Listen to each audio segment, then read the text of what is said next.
Hi, this is Kerby Anderson. You know, each day we take on the tough issues and provide a biblical perspective to them. The topics we cover are wide-ranging: apologetics, theology, prophecy, creation and evolution, intelligent design, marriage, family, child-rearing, the millennial generation, trends in society, politics, economics, business, religious liberty, the Constitution, public policy, foreign policy, military policy, tensions in the Middle East, abortion, homosexuality, pornography, sexual ethics, media, technology, history, and America's godly heritage. We talk about anything that affects your faith, your family, or your freedom. So don't go anywhere, because Point of View starts right now.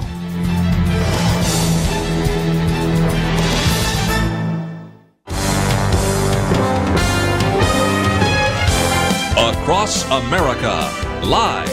This is Point of View.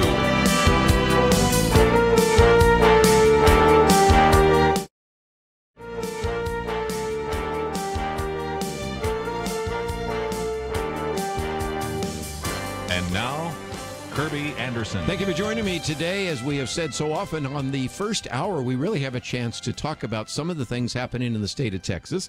And that is something we're going to be doing here for at least a half an hour or so, because we have in studio with us a good friend. Somebody's been on the program with us before. Now, Representative Candy Noble, representing the 89th Texas House District.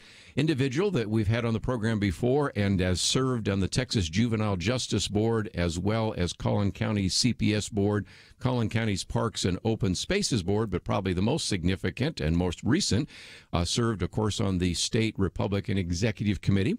Also was the chair of the Texas Electoral College, a graduate of Hardin-Simmons, and in studio with us today. So how's it feel to be now an incoming representative? Wow. It's been like drinking from a fire hose. Oh, I can imagine. It's been so fun, though. And, of course, you work for it for 18 months, and it's comes at you, first you're in the primary, and then you're in the general election, and then all of a sudden it's real. Yes. It's real. I'm still pinching myself a little bit on that. I would have to say also about working. Now, if you want to give the all-time record for person knocking on doors, maybe Daryl Hale gets in there, but you're a close second. I mean, I every day would see on Instagram another block walk, more people you're talking to. I mean, that takes a lot of work. People have no idea what a campaign entails. I loved it. I loved knocking on doors. A lot of people are uncomfortable with it. Now, there are those... Moments. You told me a few. Did it literally in the snow and ice last winter, and in the very, very hot summer. I think I preferred the snow and ice. Yeah. Believe it or not. But you know what? I met such amazing people. Love the people of House District 89. Of course, it goes from Old Allen and Old Plano, East Allen, Plano, to a very rural district. You got Murphy and Lucas. Love the people. Just nice folks. So what a blessing that was to get to meet them and know them. And then, of course, you stand at the poll and people come up and say, "You knocked on my door." That means a lot. Means a lot when they come to vote for you. Well, and again, even though I'm not in your district, I've always been there. As a matter of fact, do you know where First Baptist Murphy is? You bet. That's where I was ordained. Most people don't know that. That's neat. That's one of those little footnotes in history that nobody cares about. But anyway, let's talk for just a minute, though, about what it's like to be an incoming legislator. Because I've always wondered about that. And when I got a letter from you recently saying, well, I have to pay for this out of either my campaign or my own expenses, it helped me understand what kind of hurdles you have to get over before the first day of the session takes place. Well, it amazes me, and I like it, by the way, that Texas is so conservative when it comes to spending. And, we get paid $600 a month. Well, we were joking about that. When you yell at your legislator that I pay your salary, just remember it's just really not that much. Maybe not even be minimum wage. I don't think so. But you know what? You don't go into public service without remembering that it's a service. Right. And so, the state gives you a budget for your office, and you are responsible for how you spend it on staff and how you spend it on resources, and actually have to pay for the cable that comes into the office. And if you have coffee in your office or a water dispenser or a refrigerator, that actually comes out of your own pocket or your campaign funds. Yeah. So Everything from a TV to a microwave, you got to pay for. Absolutely. I actually have bought those. And what was kind of neat is I did buy 2 flags from my predecessor, Jody Laubenberg. So I will have flags in my office. Just things like that. The things that outfit your office come out of your own pocket or your campaign account. And we have a moratorium on giving to campaigns. That's what I did not know. Yeah. Before 30 days before the legislature starts, and it doesn't end until the legislature is finished. And I really do like that as well, because it protects us from, if we're on a key committee, from someone giving you money during a key vote or whatever. I love that Texas does protect us, but on the other hand, we do have to plan ahead for those expenses. Well, again, just gives you a little bit of a sense of what it is like to actually be there. Now, you got a desk and a few other things. So, again, the legislature is going to convene. And the big question, Candy, that a lot of people ask me, so I want to ask you as well, is, are there going to be changes in this new legislative session? And my argument is, yes, we are changing the Speaker of the House. And again, for our listeners that are not familiar, in the national, we oftentimes say that good legislation in the House goes to the Senate to die. And I'm sad about that. But in Texas, it's just the opposite. Lots of good legislation in the Senate goes to the House to die. And it isn't because you don't have a conservative House. It's because you didn't have a fairly conservative Speaker of the House, but you have a new Speaker, and you've done some research. So tell us what you think about him. Let me just say, too, that we've had not just a majority, but a large majority in Texas, and yet we have not, and this is in the House, not been able to get some really significant grassroots legislation through. Right. And it's been disappointing to watch that. It's been frustrating as an activist, someone that went down and lobbied at my own expense, my legislators, and they were frustrated. Right. So we're excited. We're excited about the new opportunity we have with a new Speaker. And, it's been known, Texas House has been known as the People's House. Right. But it hasn't been lately, because there's been a handful of very, very powerful legislators who, referred conservative legislation to certain key committees that were designed to kill that legislation. I'm very excited. Dennis Bonnen will be our next Speaker. He's the Speaker pro tem now, I believe, but he will be the next Speaker because he has a lot of support, and I'm excited about the opportunity. His goal, he stated, is to make sure that legislation, that every single legislator, not just the Republicans and not just the Democrats, but that everyone has the opportunity to represent their districts. Isn't that what it's all about? I would think Should have so. been all along. So I'm very excited about that opportunity. We were talking earlier about how I'm the only Republican woman that's going to be a freshman. That's right. In fact, there will only be 6 Republican women in the House. So I don't know where I'll serve on a committee, but I know strategically that the Speaker tries to balance those committees between Republicans and Democrats, men and women. So I'm excited about where he might need me, and I'm looking forward to growing where I'm planted.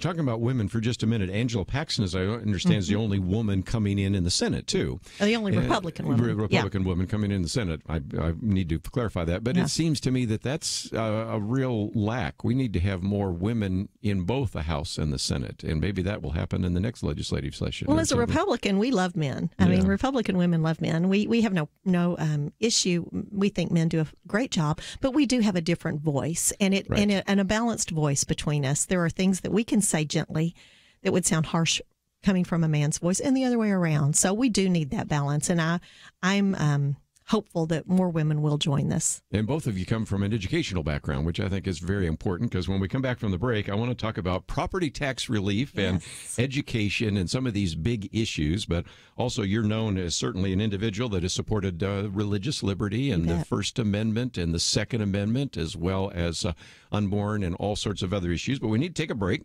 We are talking for a few more minutes with incoming Representative Candy Noble, representing the Texas House District 89. And we've had her on the program before, but I thought you'd enjoy hearing a little bit, first of all, just about what it's like to come in as a freshman legislator. And when we come back, we're going to look at a couple of those issues. If by chance you have a comment or a question, feel free to give us a call, 1-800-351-1212. Of course, we're broadcasting on Facebook Live, so if you want to leave a comment there, we'll look at those as well. All that coming up right after this.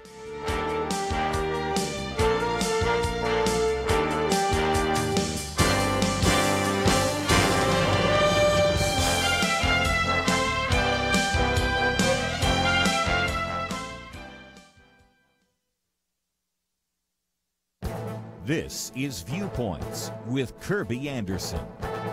You know, biology books that teach evolution tell certain stories to illustrate the evolutionary process. Back in 2000, Dr. Jonathan Wells wrote the book Icons of Evolution. He explained that these 10 icons of evolution were false. Many of them were fraudulent and known to be so.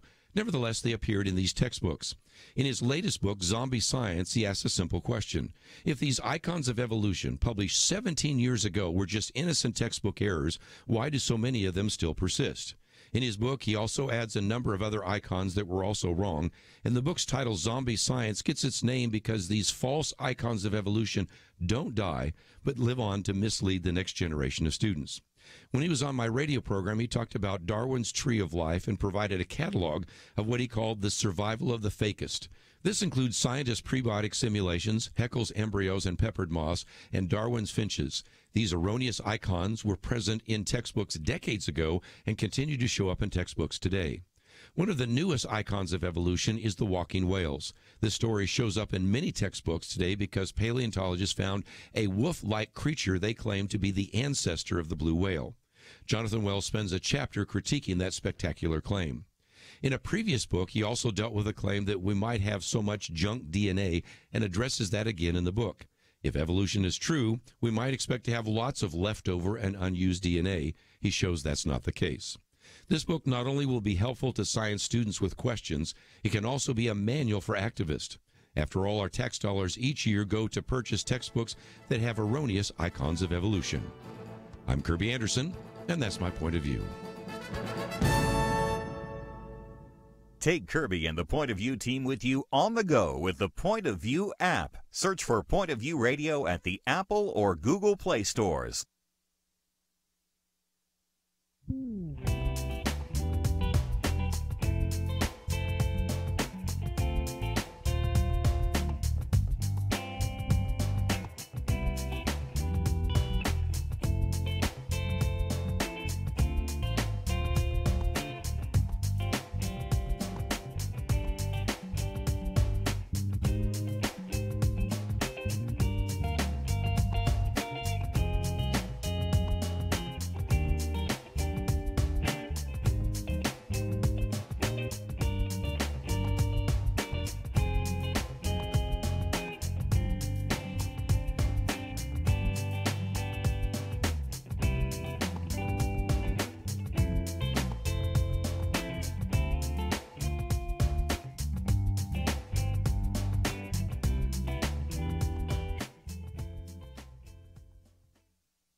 You're listening to Point of View, your listener-supported source for truth. Back once again, incoming Representative Candy Noble representing the 89th District in the Texas House. And Candy, let me, if I can, go right to some of the issues.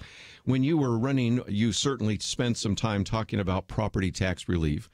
I would have to say that just an informal poll and the comments I get on Facebook and sometimes when people call, that's kind of the number one issue for a lot of our listeners. So what can we do in this session for property tax relief? Yeah, nothing else even came close when I was knocking on doors. Yeah. People were just begging for property tax relief. And, in Collin County, we have an amazing booming economy. Lots of folks move in there. We've had some major corporations relocate to the area, and we have seen about a 10% increase in our property taxes year after year, and that's not sustainable. If no one that I know's income is going up 10% a year. I just paid mine today, so I know. It's painful. Yeah. And so where I live in Lucas, which is a rural area.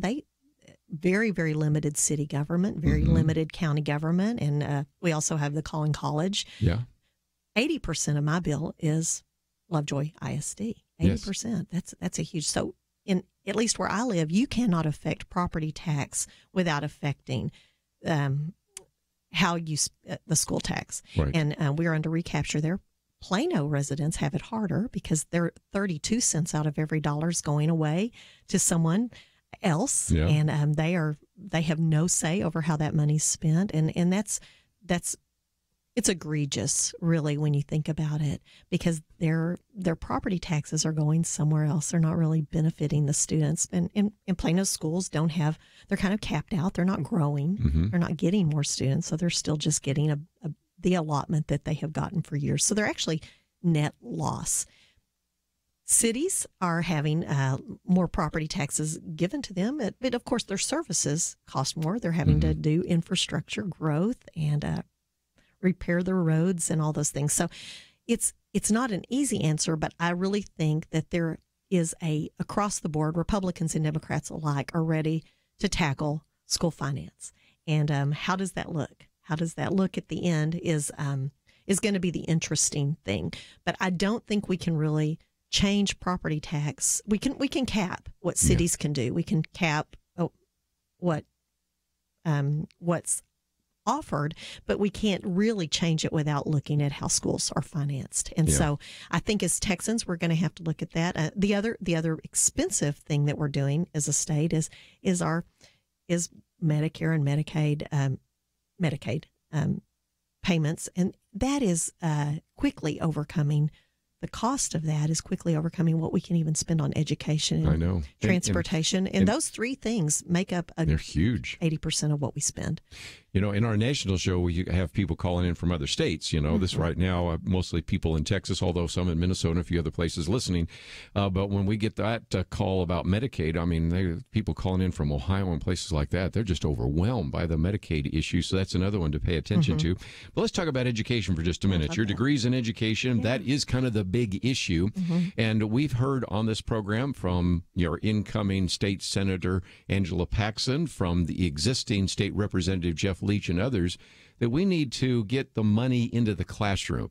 It seems to me that the way we allocate funds right now for education, there's some things that could be done that would actually be better for the students in the classroom. What are your thoughts? Well, a lot of what's spent in admin is actually federally mandated. Yeah. Believe it or not, we have federally have said, you need to test kids and supply. So, and we can't affect that as a state. But what we can affect are what we're costing school districts to have to do overhead and work and paperwork.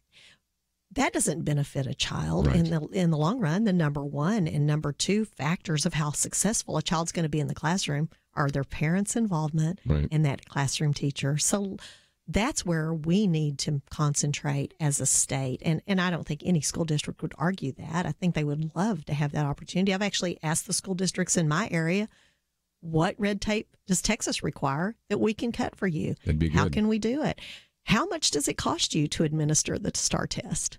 How much does it cost you to do Robin Hood or recapture? What is that costing you?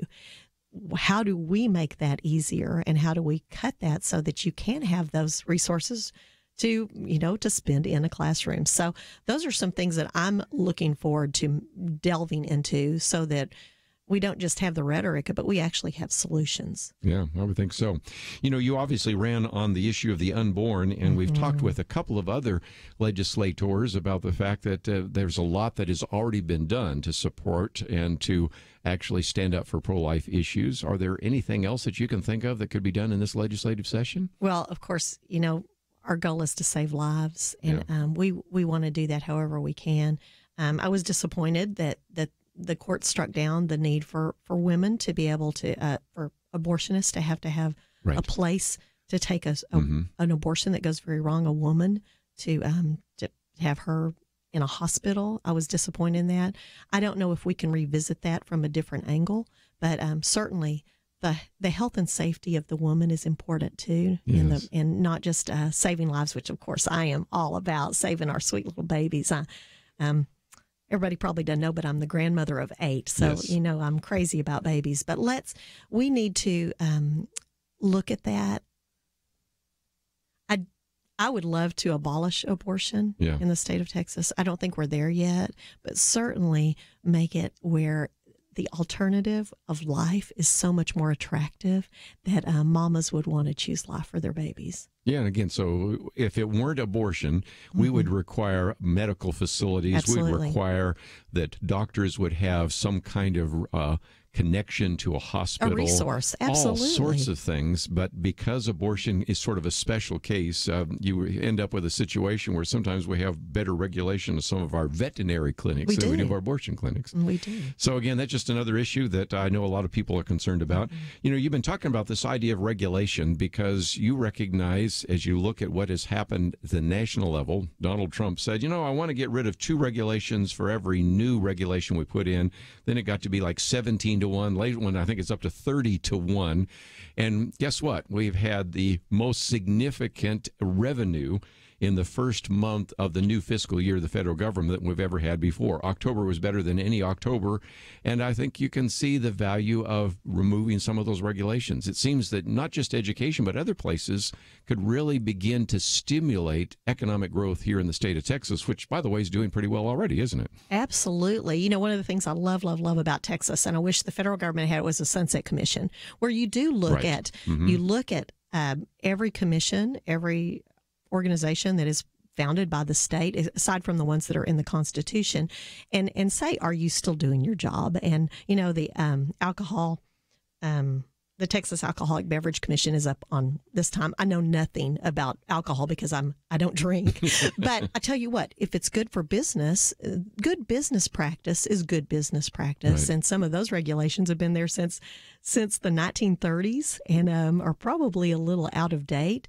And it's just interesting how the alcohol folks are all coming to me and talking to me and educating me about their business that they do. And it's going to be a little bit different for me to learn that industry, but I have learned a lot already.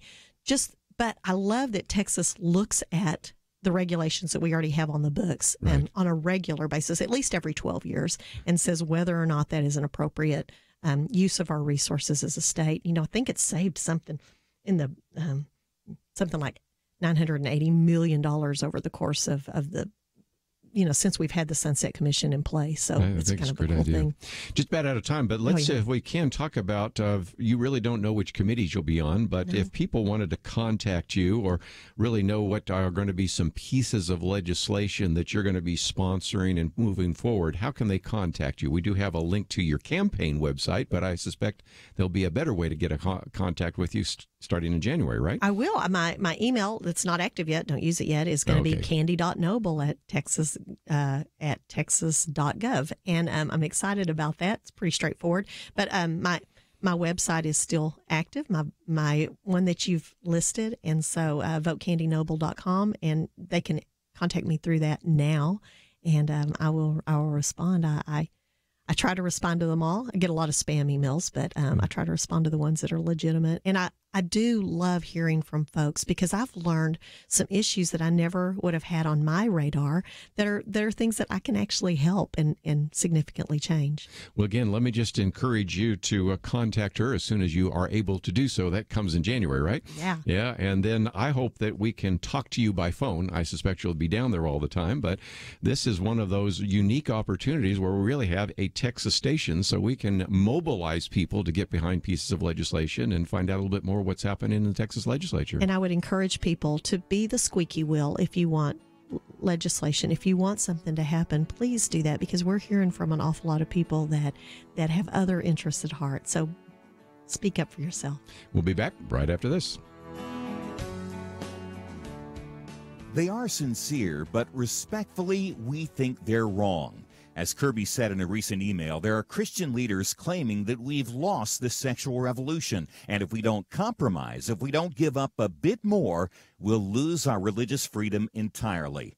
Now, you listen to Point of View, you know the truth. We do face battles, but we firmly believe now is not the time to wave a white flag. Followers of the sovereign king never give up or compromise truth. We urge you to stand boldly with us for our freedoms. Some of your fellow listeners have stepped up and are encouraging you to give by matching your gift up to $65,000. In other words, when you donate to this mission, they will double the impact of your gift. Every $20 becomes $40, $50 becomes $100, $1,000 multiplies to $2,000. Invest online at pointofview.net or by phone 800-347-5151. Let's send 2018 out with a powerful statement. Make your next bold move now. pointofview.net and 800-347-5151. Point of View will continue after this.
You are listening to Point of View. The opinions expressed on Point of View do not necessarily reflect the views of the management or staff of this station. And now, here again, is Kerby Anderson. Continue our conversation today. Let me just mention as a kind of a program note that in the next hour, Jerry Newcombe will be with us. And we always enjoy talking with him as a fellow talk show host and also host of Coral Ridge's television program as well. But he wrote an article a while back that we're going to get into, and that is entitled Muslims and the Historical Evidence for Jesus. You have some Muslim apologists saying Jesus never existed. First of all, we hear our atheist friends saying that every once in a while. But he wrote a very good piece to, I think, help us understand how would we respond to maybe a Muslim that would make that statement, but more importantly, to anybody that has questions about whether or not Jesus really existed, which is still amazing to me that you have people even arguing that. But okay, we're going to spend some time with him and then get into a couple of other issues. Kimberly Fletcher will be with us later that hour as we talk about Moms for America, and then we're going to get back into some of the issues in the news, one of which I want to talk about is how the press spent some time saying that Donald Trump never goes to actually visit the military, and they're saying that as he, at that time, is visiting the military, which is okay. I mean, they're sometimes can make a mistake. But then the backtracking, instead of saying, okay, I guess we goofed, and said, well, that's because we forced him into it, or because we said this, that's when he threw this together. And I want to start talking about how silly that argument is, as well as a couple of other issues that we've posted today on a variety of different topics. So we'll get into some of that today here on Point of View. But for just a minute, I decided, because of this article that surfaced today by Kevin Williamson, which he calls the Washington Uncertainty Principle, he was really talking about the fact that government has gotten too big. And you think about this for just a minute. Many of the people that have been executives, chief executives of the federal government, have had really no experience as a chief executive. The previous president, for example, Barack Obama, was a rookie, an incoming freshman senator, had never had any of experience like that. And he is the rarity because most Americans recognize that you really want somebody who has some kind of executive experience, which is why over the years we have elected so many governors. Governor Franklin Delano Roosevelt, for example, would be a good example. Governor Jimmy Carter, Governor Ronald Reagan, Governor Bill Clinton, Governor George W. Bush. We tend to oftentimes go to governors, or sometimes we've gone to executives of business. That would be Herbert Hoover. That certainly would be Donald Trump.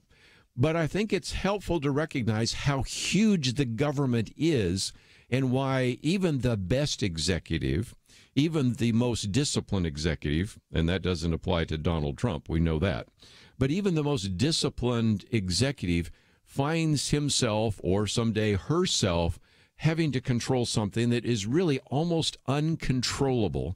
And one of the reasons I thought I might talk about this is because Kevin Williamson brought it up. But let me for a minute quote from myself in a commentary I wrote a number of years ago, which was entitled Too Big. And I said that the American people are being squeezed out of big government, big business, and big labor. And in a book that came out at that time by Senator Jim DeMint, who later ended up being the head of the Heritage Foundation, he really talked about this idea that we no longer have small government, small business, small labor. Everything is what he calls the bigs. And what happens is sometimes it gets so big you can't manage it anymore. This is a couple of years old, so the numbers are a little bit dated, but they're close enough. The federal government at that time was spending $3.5 trillion each year. Now, that's a large chunk of money, and you have to recognize that the president and Congress essentially have a responsibility to manage a $3.5 trillion bureaucracy with 4.5 million employees. You starting to get the handle? No one in history has ever had to manage such a large organization. And the current president at that time was Barack Obama, that had really never managed anything. The current president now that we have, Donald Trump, has managed, a real estate empire, but it is small, insignificant in comparison to the size of the government. let's put this in perspective. Look at Walmart, okay? It's kind of the number one company right now in the Fortune 500. Walmart has total revenues of $475 billion, at least back then it did, and employs about 2 million. So the point that they were making is, even if Walmart were a, if you will, a cabinet office of the government, it would not even be the largest cabinet officer in the government at all. And so when you look at that, you shouldn't be surprised by something else. And that is, at the time, Medicare fraud was estimated to be about $60 billion a year. That's 7 times as much money as the combined profits of the 10 largest insurance companies. And compared to the federal government, I said, the largest corporation in America is a mom and pop store. So with that as understanding, you can see that even right now, when we talk about the government shutdown, we're dealing with a shutting down of just a quarter of the government, and even that amount has caused some kind of dislocation because this government is just simply too big for any one individual or even a group of individuals to possibly ride herd over.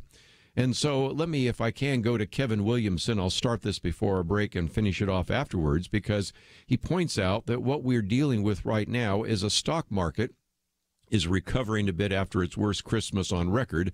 Yesterday, it increased about 1,000. Now it's dropped again. And so we're in this roller coaster right now with the stock market. The president of the United States blames the volatility on the chairman of the Federal Reserve. We talked about that yesterday. Wants to fire him, but is not sure whether he can. And I'd say the answer is I don't think that he can. The president has just fired the Secretary of Defense, who was in the process of quitting because he thinks the president is unserious and irresponsible, and said as much, if diplomatically, in his resignation letter.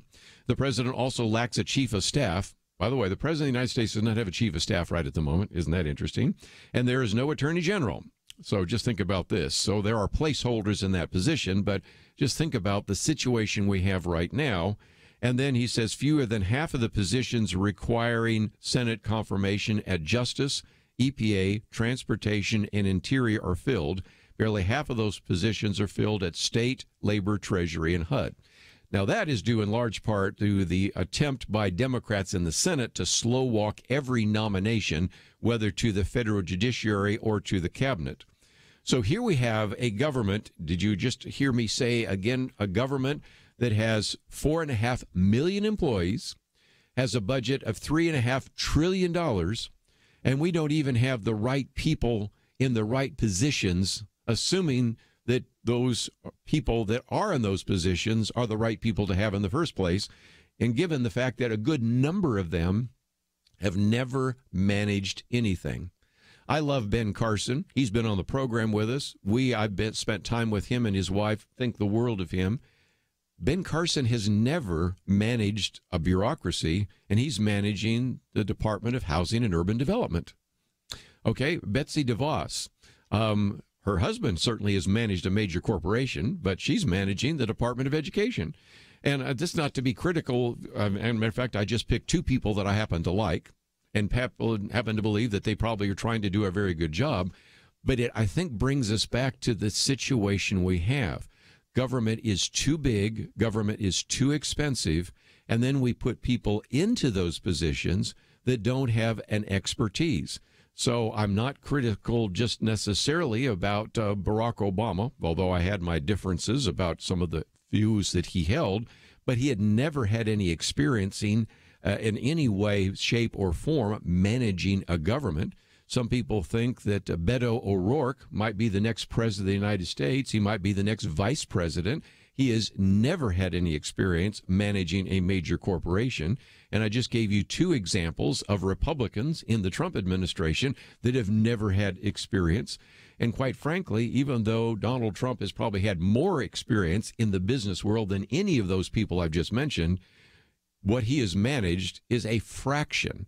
It's almost a percentage of what he is now having to manage as president of the United States.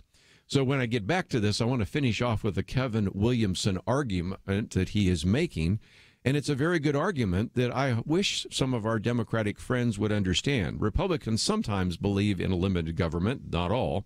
Fewer Democrats believe in it, but we have created this monster that is so big, so expensive, and so unruly, we're not getting much accomplished. And as I think Kevin Williamson rightly points out, most of those key positions in the bureaucracy have still not been fulfilled. And now we're coming up in 2 years of a Trump presidency. And we wonder why nothing's taking place. We'll take a break. We've got a lot more to cover, and I will do so right after this.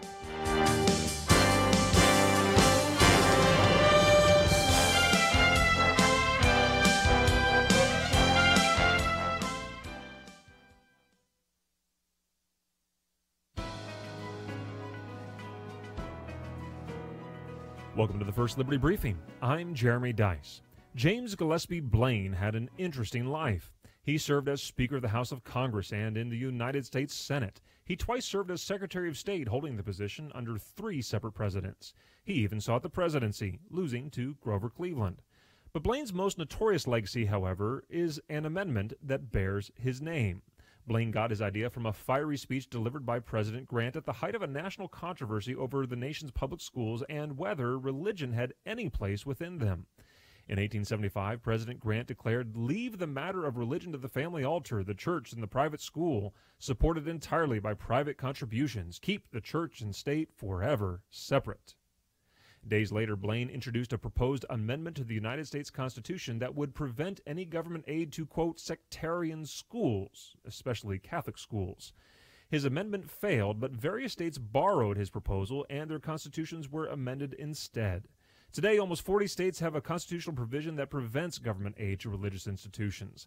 These amendments have empowered states to legally discriminate against religious organizations when they perform the same work secular institutions do.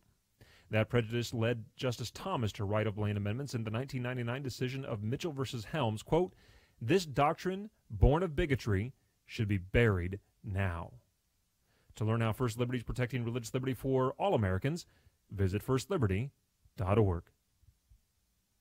You can learn how to protect religious freedom in the workplace, public schools, church, the military, and more by downloading First Liberty's free Religious Liberty Protection Guide at firstliberty.org. That's firstliberty.org. If you want hope for religious freedom, go to firstliberty.org.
Now, back to Point of View, your listener-supported source for truth. Back for a few more minutes. And again, one of the things I'm quoting from is Kevin Williamson, the Washington uncertainty principle. And if we have time, maybe I'll get to this later, how these people are also starting to say that after 2 years in office, President Donald Trump has rewritten the rules of the presidency. And part of that is the unpredictability of this individual, which maybe is part of the reason for some of the uncertainty in the stock market right now. But let me come back to Kevin Williamson, because his point isn't so much the uncertainty of Donald Trump, which he, I think, would agree with, but the huge government that even if you have the best, most capable CEO, and just try to think who that might be, maybe somebody that has run General Motors, somebody that has run maybe a major transnational corporation or something like that, you are still dealing with something that is orders of magnitude larger than any human being has ever had to try to deal with. So the example that Kevin Williamson uses is the post office, and I think all of us can relate to that. He says the federal government is a big, sprawling, messy thing. It is too big to get one's head around, especially during the holidays, what with champagne and jet lag and all. That's too much. Let's take the U.S. Postal Service, for example. The U.S. Postal Service is a negative asset. Even setting aside what it costs the taxpayers, he says, don't believe the fiction that the United States Postal Service is self-sustaining. The Postal Service, and he says service begs the question, creates more hassle than it provides in service. This is true on a pound-for-pound basis. Now think about this for just a minute. He said, I've confirmed this by weighing a month's worth of actual mail and the junk mail received during the same period. Have you done this, especially during the Christmas year end? You know, you get this, the few Christmas cards you wanted to get, and then this mound, and believe me, I get more than most of you because I'm on everybody's mailing list, that is junk mail. But then he also talks about not just the junk mail, but he says it's true in other ways. The semi-official status of the United States Postal Service provides a facsimile of due diligence to agencies and firms that send obligatory paperwork to addresses that have not been current in years, and the agency is only too happy to cooperate with semi-fraudulent mail marketers who disguise loan applications and like as checks, which sometimes fool elderly people and dim ones. And he says, even for a writer such as myself who gets checks in the mail fairly often, the U.S. Postal Service is much more trouble than it's worth. He says if I could opt out of the Postal Service entirely and rely on private sector alternatives, I would do so, but that is not an option. What he's talking about is you probably have seen what sometimes comes in the mail that looks like a check or a loan application, and it's really just a attempt to actually, in one way or another, use kind of a fishing type of expedition to see if they can extract more money out of people that don't understand what is taking place. And more recently, I've even talked to some of the people that are doing fundraising that said, look at the kind of examples. I'm holding here an example. By the way, all these examples I'm using are from organizations that I support. So I'm not critical of the organization, but I'm getting a little bit critical of the kind of games that are being played. This one here says statement. Well, this is not a statement on a bill that I owe. This is a statement that looks like a bill that I owe, but it's actually a request for some contribution. Well, that's a little bit on the edge. Then I get this one. This one comes again from an organization I believe in. It says reminder. You know what you get like that? That's like, okay, you got a bill. No, this is an appeal, okay? But it's like a reminder. So it's like, oh, you didn't pay your bill. No, I love prison fellowship, but, it's not a bill. The worst is this one, second notice. This is an appeal, okay? This is actually a request for funds. They sent the first one, they sent a second notice. Now, that looks like you're actually getting billed. This is the kind of stuff you get when you didn't pay your mortgage. And the point he's making is the Postal Service is allowing, and of course, these are legitimate organizations. Now, you go from the ones, and I won't even mention the non-legitimate organizations, and he says, so this is supposed to be the Postal Service. And of course, he just uses that one example of a bureaucracy that's supposed to be there to help you and isn't really doing a very good job. So eventually he's talking about the fact that, again, when we start looking at some of the other problems of this big government, for example, how about Social Security and Medicare, which at some point are actually going to go broke? And he says, were they put to some productive use, I think we would support them. He says government support for basic scientific research is worth the expense, but there's a lot of ridiculousness in that as well. The Small Business Administration, the Import-Export Bank, and other institutions that exist primarily to camouflage corporate welfare of various kinds serve no pressing public interest. He says there was agriculture before there was Department of Agriculture. We aren't going to balance the budget by cutting foreign aid, but if we were to more generally understood that the foreign part of foreign aid is merely a fiction to support another kind of corporate welfare, a great deal of foreign aid is contractually returned to U.S. military contractors and other U.S.-based firms, then we probably would think that that program is something closer to money laundering than philanthropy. And so he says at the same time, the U.S. government apparently cannot perform its most basic functions. The border goes uncontrolled, thanks to part Senator Schumer's attempt to prevent the Republicans from getting what they want. Our military objectives abroad go unsecured. A great deal of needful federal law enforcement at home goes undone because it's too much work for our finance police agencies. And the federal government cannot even say to a certainty how many programs it operates or to account accurately for all of its spending. I'll stop there, but you might want to read the article. I might even post it tomorrow for our weekend edition because it illustrates that it is very true. When asked in many budget meetings, in many Senate meetings and House meetings where they are looking at various agencies, how many particular programs do you have to fund, for example, poverty? Nobody, not even the person that heads the Department of Health and Human Services, can tell you how many programs we actually have to actually minister to and meet the needs of the poor, and how many of those programs are redundant or maybe even obsolete. Nobody can really tell you. And so the next time somebody says, you know what we need is another government program, I think you should come back and say, no, what we need is a lot less of government program. And as I used the illustration of the Postal Service, it isn't much of a service when it allows the kinds of things that have been taking place recently to manipulate good citizens of the United States. So that's all we have for this first hour. But just before we take a break, let me just mention that we will have Jerry Newcombe with us. We'll be talking about his very excellent article, which we have posted on Muslims and the historical evidence for Jesus. I've entitled it, Was Jesus an Historical Figure? And I think you'll benefit from some of the material that he's put together there. Then we're going to be talking with Kimberly Fletcher about Moms for America, new organization I think you need to know about. And then we'll get back into some of the news cycle in the third hour as well. But as we take a break, let me encourage you to visit our website, pointofview.net. You will see a banner that we have there, and the banner is, again, a reminder that now we're doing all we can in these last few days before the end of 2018 to encourage you to do what you can to support this ministry. If even in this hour you've learned something you didn't know before and appreciated some of the conversation we've had, I hope that you'll take the time, even as we go to a break, to click on the banner that says, Make Your Move, Give Boldly. We have announced that we do have a matching fund, and the good news there is if you have a desire to give to us, your gift of $100 becomes $200. Your gift of $500 becomes $1,000. And because of that match, this is the best time in the year to give to this ministry. We need your financial support, so if you can help us out, go to pointofview.net or give us a call, 800-347-5151.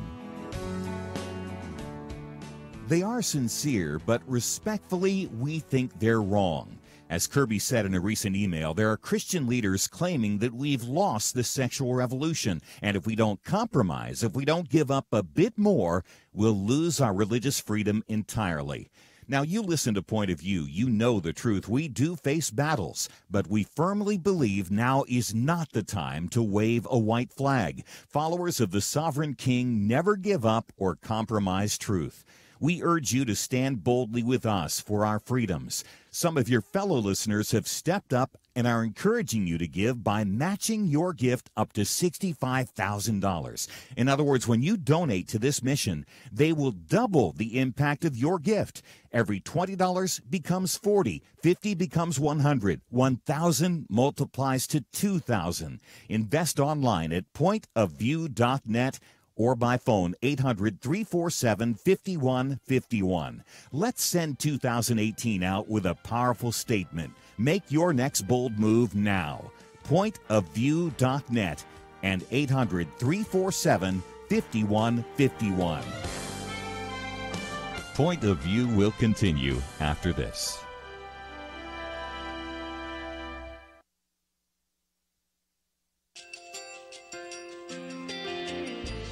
I just want to thank you so much for all the wonderful programming you have. You're just absolutely fantastic. I recently started listening to Point of View, and I really found it interesting because of the different subjects you cover. Thank you for that. I really appreciate everything that you do. in keeping us informed. Thank you, Kerby, for everything that you have been doing. I appreciate all the work that you're doing, advocating for the Word of God. Thank you so much. Point of view, I think, is absolutely necessary because it's a Christian perspective, a biblical worldview perspective, and receive very current, up-to-date information about what is really going on, week to week in our culture, which is changing so rapidly, and yet it's morally sliding backwards. Yeah, I'm just, first of all, I thank you guys. Y'all's program is wonderful, and enjoy it every day. I learn so much every time I listen to it. Point of View Radio Talk Show.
Hi, this is Kerby Anderson. You know, each day we take on the tough issues and provide a biblical perspective to them. The topics we cover are wide-ranging: apologetics, theology, prophecy, creation and evolution, intelligent design, marriage, family, child-rearing, the millennial generation, trends in society, politics, economics, business, religious liberty, the Constitution, public policy, foreign policy, military policy, tensions in the Middle East, abortion, homosexuality, pornography, sexual ethics, media, technology, history, and America's godly heritage. We talk about anything that affects your faith, your family, or your freedom. So don't go anywhere, because Point of View starts right now.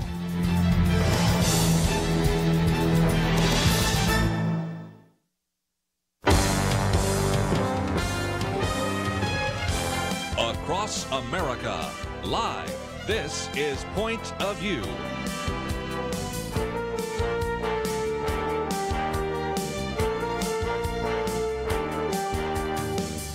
And now, Kerby Anderson. Thank you for joining me. You know, one of the things that we talk about so often here on Point of View is how to defend the Christian faith. And so we want you to know how to articulate a biblical worldview, but also know how to defend a biblical worldview. And it is amazing to me the number of individuals that still, from one way or another, doubt whether or not Jesus ever existed, which is amazing to me that we have that. And so when I came across this column that came out a couple of weeks ago by Jerry Newcombe, I said, let's see if we can get him on, because again, whether it's comments that are being made by atheists, or in this case, we also have one comment being made by a kind of a Muslim apologist, arguing that Jesus didn't exist, it's about time to come back and just equip you so that you can give a reasonable answer for the faith that you have within you. So again, we bring back our good friend, Dr. Jerry Newcombe. He is the author or co-author of 30 different books. Matter of fact, the most recent one we've been talking about is a collection of excellent essays by him called American Amnesia.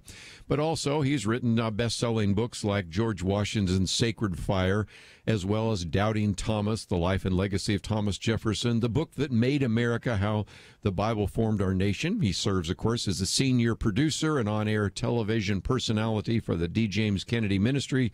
Also, of course, is the host of the weekly radio program Vocal Point. And Dr. Jerry Newcombe, thank you for joining us once again here on Point of View. Thank you, Kerby. Great to be with you again.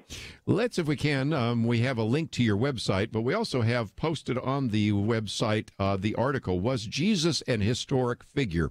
Let's talk about that for just a minute, because as somebody who has spent the years defending the Christian faith, you well know how many times, whether it's our atheist friends or some of the Muslims out here that will tell us, oh, Jesus, we have no evidence that Jesus ever existed. So talk about the occasion for why you wrote this particular commentary. Sure. Well, actually, the Muslim Prime Minister of Pakistan had recently claimed that there's, quote, no mention of Jesus in history, end quote. Well, that's not accurate at all. And in fact, Will Durant, the great historian, he's long dead now, and not even a Christian, by the way, but wrote a whole series called The Story of Civilization.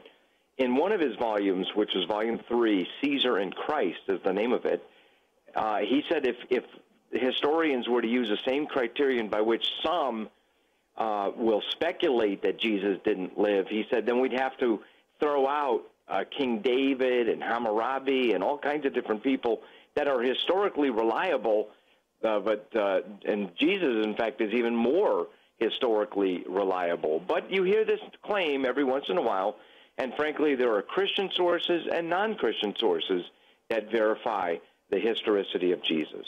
Well, and one of the individuals that you've interviewed, Mike Licona, is a scholar, and I know that you mentioned him in that research, because this is, I think, again, one of those issues, Jerry, that we just need to equip our listeners. So let's talk about, obviously, let's start at the biblical sources that we have for the historicity of Jesus. And, of course, we have the four Gospels right off the start, don't we?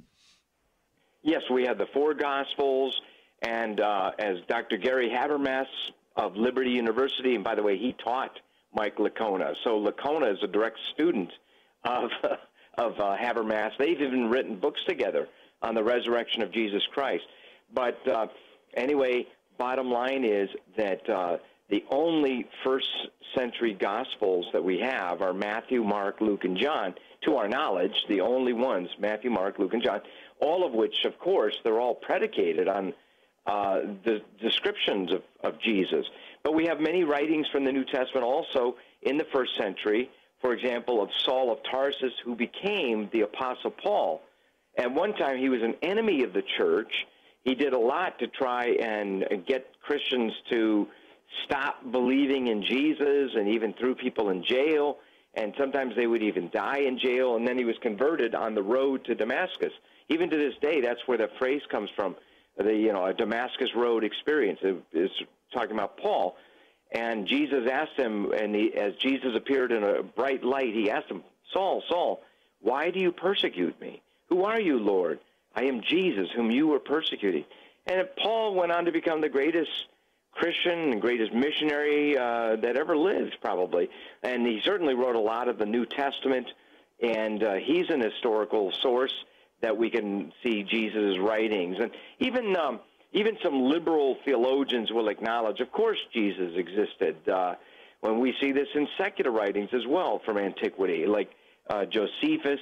Well, I don't know that I would call him a secular, but he certainly wasn't Christian, Josephus. Josephus was Jewish, who kind of was viewed as a traitor to the Romans, but above all, he's an historian, and people do not question the reliability of Josephus, and he certainly talks about the existence of Jesus.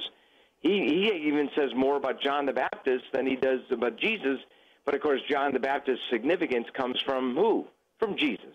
And then there was all kinds of pagan writers from the 1st and 2nd century that we find in ancient Rome, like Tacitus and a lot of people we haven't even heard of, but people like Phlegon, Pliny the Younger, Thales, Suetonius. There was also, I mentioned Pliny the Younger, he was in correspondence with Emperor Trajan, and they were specifically talking about some of the followers of Jesus. As you know, I mean, of course, the Romans, for the first 300 years or so of Christianity, the Romans were persecuting Christians. It was sometimes hot, sometimes cold, but it was always there, the threat. 300 years. Dr. Timothy Paul Jones, a professor of church history at Southern Seminary in Louisville, Dr. Mohler's school, Timothy Paul Jones said that Christians were being persecuted in ancient Rome longer than the United States has existed as a country. Wow. And we sometimes forget that. Well, and again, one of the things that you do quote from are individuals like Gary Habermas and his book, The Historical Jesus. But just before we take a break, I thought I would mention one other one, because you've interviewed John Dominic Croissant, and here is an individual, again, that, let's put it mildly, could not sign the doctrinal statement of any of the churches which we attend. Very skeptical about Christianity, but at least even there he affirms that Jesus was a historical person. So even the people that oftentimes end up being kind of the skeptics of Christianity still have to begrudgingly admit that Jesus existed, don't we? Yes, they do. And they all have birth dates. And all those birth dates are in reference to Jesus. Even the fellow I quote or mentioned at the very beginning of this whole discussion, Prime Minister Khan, Khan of Pakistan, he was born in 1952, which means he was born 952 years after the reported birth of Jesus. Very good. Let's take a break. When we come back, we have a lot more to talk about with Jerry Newcombe. Also want to get some of his thoughts about what's taking place here in the community and in the government, and so also kind of look ahead to some of the things that he'll be talking about on his program, Vocal Point, as well as all the great material that's available at D. James Kennedy Ministries. And if you're interested, we also have a link to his website, which I would highly recommend that you visit, because you will have a chance to read his other columns. Also get some of his books, which I have on my shelf and benefit from so much. So again, you can go to jerrynewcombe.com or just find the link that we have there. And if you'd like to join our conversation, we'd love to hear from you. 1-800-351-1212. We also have some other calls coming in on other issues. We'll get to those later. But if you'd like to ask a question about theology, apologetics, feel free to give us a call. We'll be right back.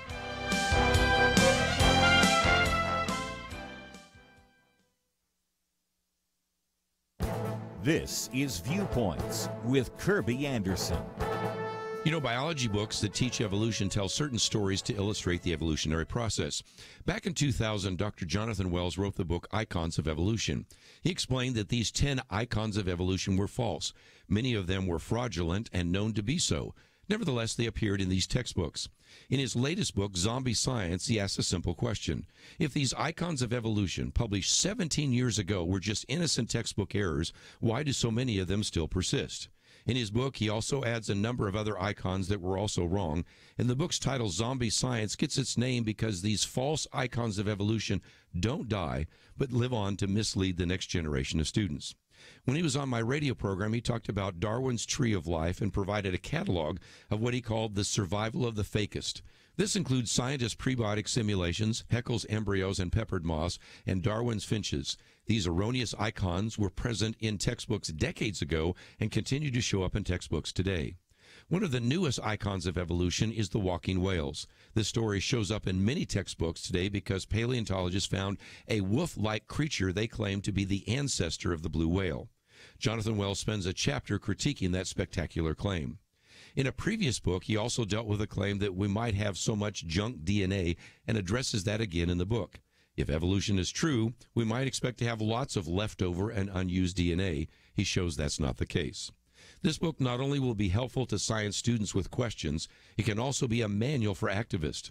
After all, our tax dollars each year go to purchase textbooks that have erroneous icons of evolution.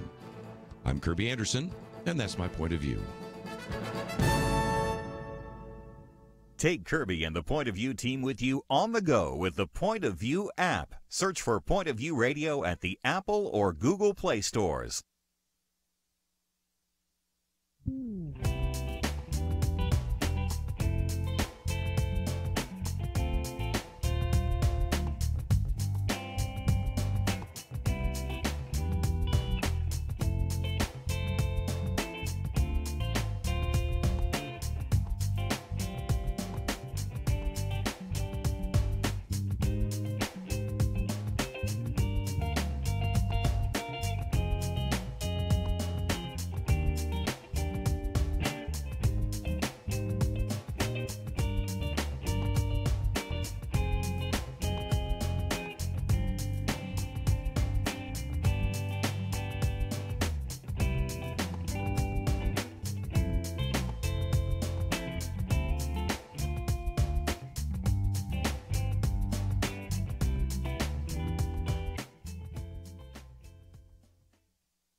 You're listening to Point of View, your listener-supported source for truth. Dr. Jerry Newcombe with us for a little bit longer, and if you'd like to join us, 1-800-351-1212. We'll get to those calls in just a minute. Let me just mention, though, we have a link to his website, jerrynewcombe.com. And again, you're going to find some great material that is available there. For example, we just mentioned his book, American Amnesia, which is a collection of about 150 of his columns. And one of the things I love, Jerry, that you do is you actually allow people to download a sample so they can kind of see what is there. And, of course, they can order the book from you if they'd like to do so. Some of your most recent columns, one of which we just talked about, was Jesus, a Historic Figure. And more recently, we've had some on some presidential reflections on Christmas, as well as Christmas classics, Handel's Messiah. So lots of great material at your website. But also, I'd love to talk for just a minute about the circumstances we find ourselves in right now. We have a partial government shutdown, about a fourth of the government, because there's a debate right now between Donald Trump, who wants to spend $5.7 billion on a wall, and Chuck Schumer, who wants to spend, well, it used to be $1.6 billion, now it's about down to $1.3 billion on some kind of border coverage. So what are your thoughts about this? We are in the midst of a shutdown. There's a debate about immigration and the wall. How should we think about that from a biblical point of view? Well, I think that if you talk to the people who believe in open borders, virtually every one of them would actually lock their doors at night. And then you think, wow, what a hypocrite. You mean, wait. You think anybody should just be able to come in to our country, for example, without any kind of checking and you know, without closing the borders, and yet you lock your door at night in your house? I mean, I think there's a point in which we have to realize there's a security at issue here. In fact, I was talking with my wife just the other day, and we were talking about Israel, and I mentioned how it used to be so commonplace that you would hear about bombs that would go off in Jerusalem itself, you know, Sbarro's Pizza, or maybe that was Tel Aviv, or these different places. Now you don't hear about those things. Why is that? That's because they did build a wall. And, in fact, it dawned on me that I think what the president should do is get some key people from Israel to come on over and be consultants to say, look, we have a much longer, wider, border, much longer border than you all did. But, you know, consult for us here. We'll pay you, but keep us safe. And I'll bet you they would do a great job. I'm serious. And so I think that it's a shame. In effect, Chuck Schumer and Nancy Pelosi, they're kind of on record as saying, you know, we think a wall is pointless and ineffective and so forth. But, again, I'll guarantee if we went to their homes that there would be some sort of security system to protect people from the outside that want to come on in. And we do know that there are some people who don't wish us good and wish us well, and they do want to get in the United States of America. And so I think that we've got to have a common sense approach to this. Well, let's take some phone calls, and Dr. Jerry Newcombe with us. We'll go to Georgia. First of all, Willie, thank you for joining our conversation today. What's your point of view? Yes, like I said earlier, the wall, that would be a very simple solution for that wall that the government of Trump wants to build. You could use that $5.5 billion to help the American veterans who badly need it. And the wall that security for that wall could easily be obtained by him signing an executive order saying that all American industries that hire illegal aliens would be fined. The business would be fined $1,000 a day for every day those illegal aliens work in American businesses. This all started back in California in '50s, doing that. The farmers out in the San Bernardino Valley who hired during the '50s, who hired those illegal aliens to come over here and work for 50 cents a day. And it's continuing. So you don't have that problem in Canada. Canada pays livable wages to their employees, and they have very good health and social benefits. But they are below the American cost of living. So the Americans don't rush into Canada. Right. Well, and again, I think what he's raising the question, Jerry, is, a wall is one aspect of it. Individuals overstaying their visas is another. But again, if we right now allow employers to employ individuals that should not be here and are here illegally, and we don't penalize them, there's no incentive for them not to hire those individuals and then create a demand for more people wanting to cross the border and come into this country. Your thoughts? Yep, that's a very good point, and I think that it just shows you that this kind of problem is multi-pronged, and maybe the solution itself would include a lot of prongs to it. However, I do think building a wall is one aspect of that of the solution. I think we got to stop the bleeding, if you will. Let's take another phone call here. Bob, thank you for joining us today here on Point of View. Hi, am I on? This is Bob from Maine. Yeah, from Maine. Go ahead. Oh, thank you.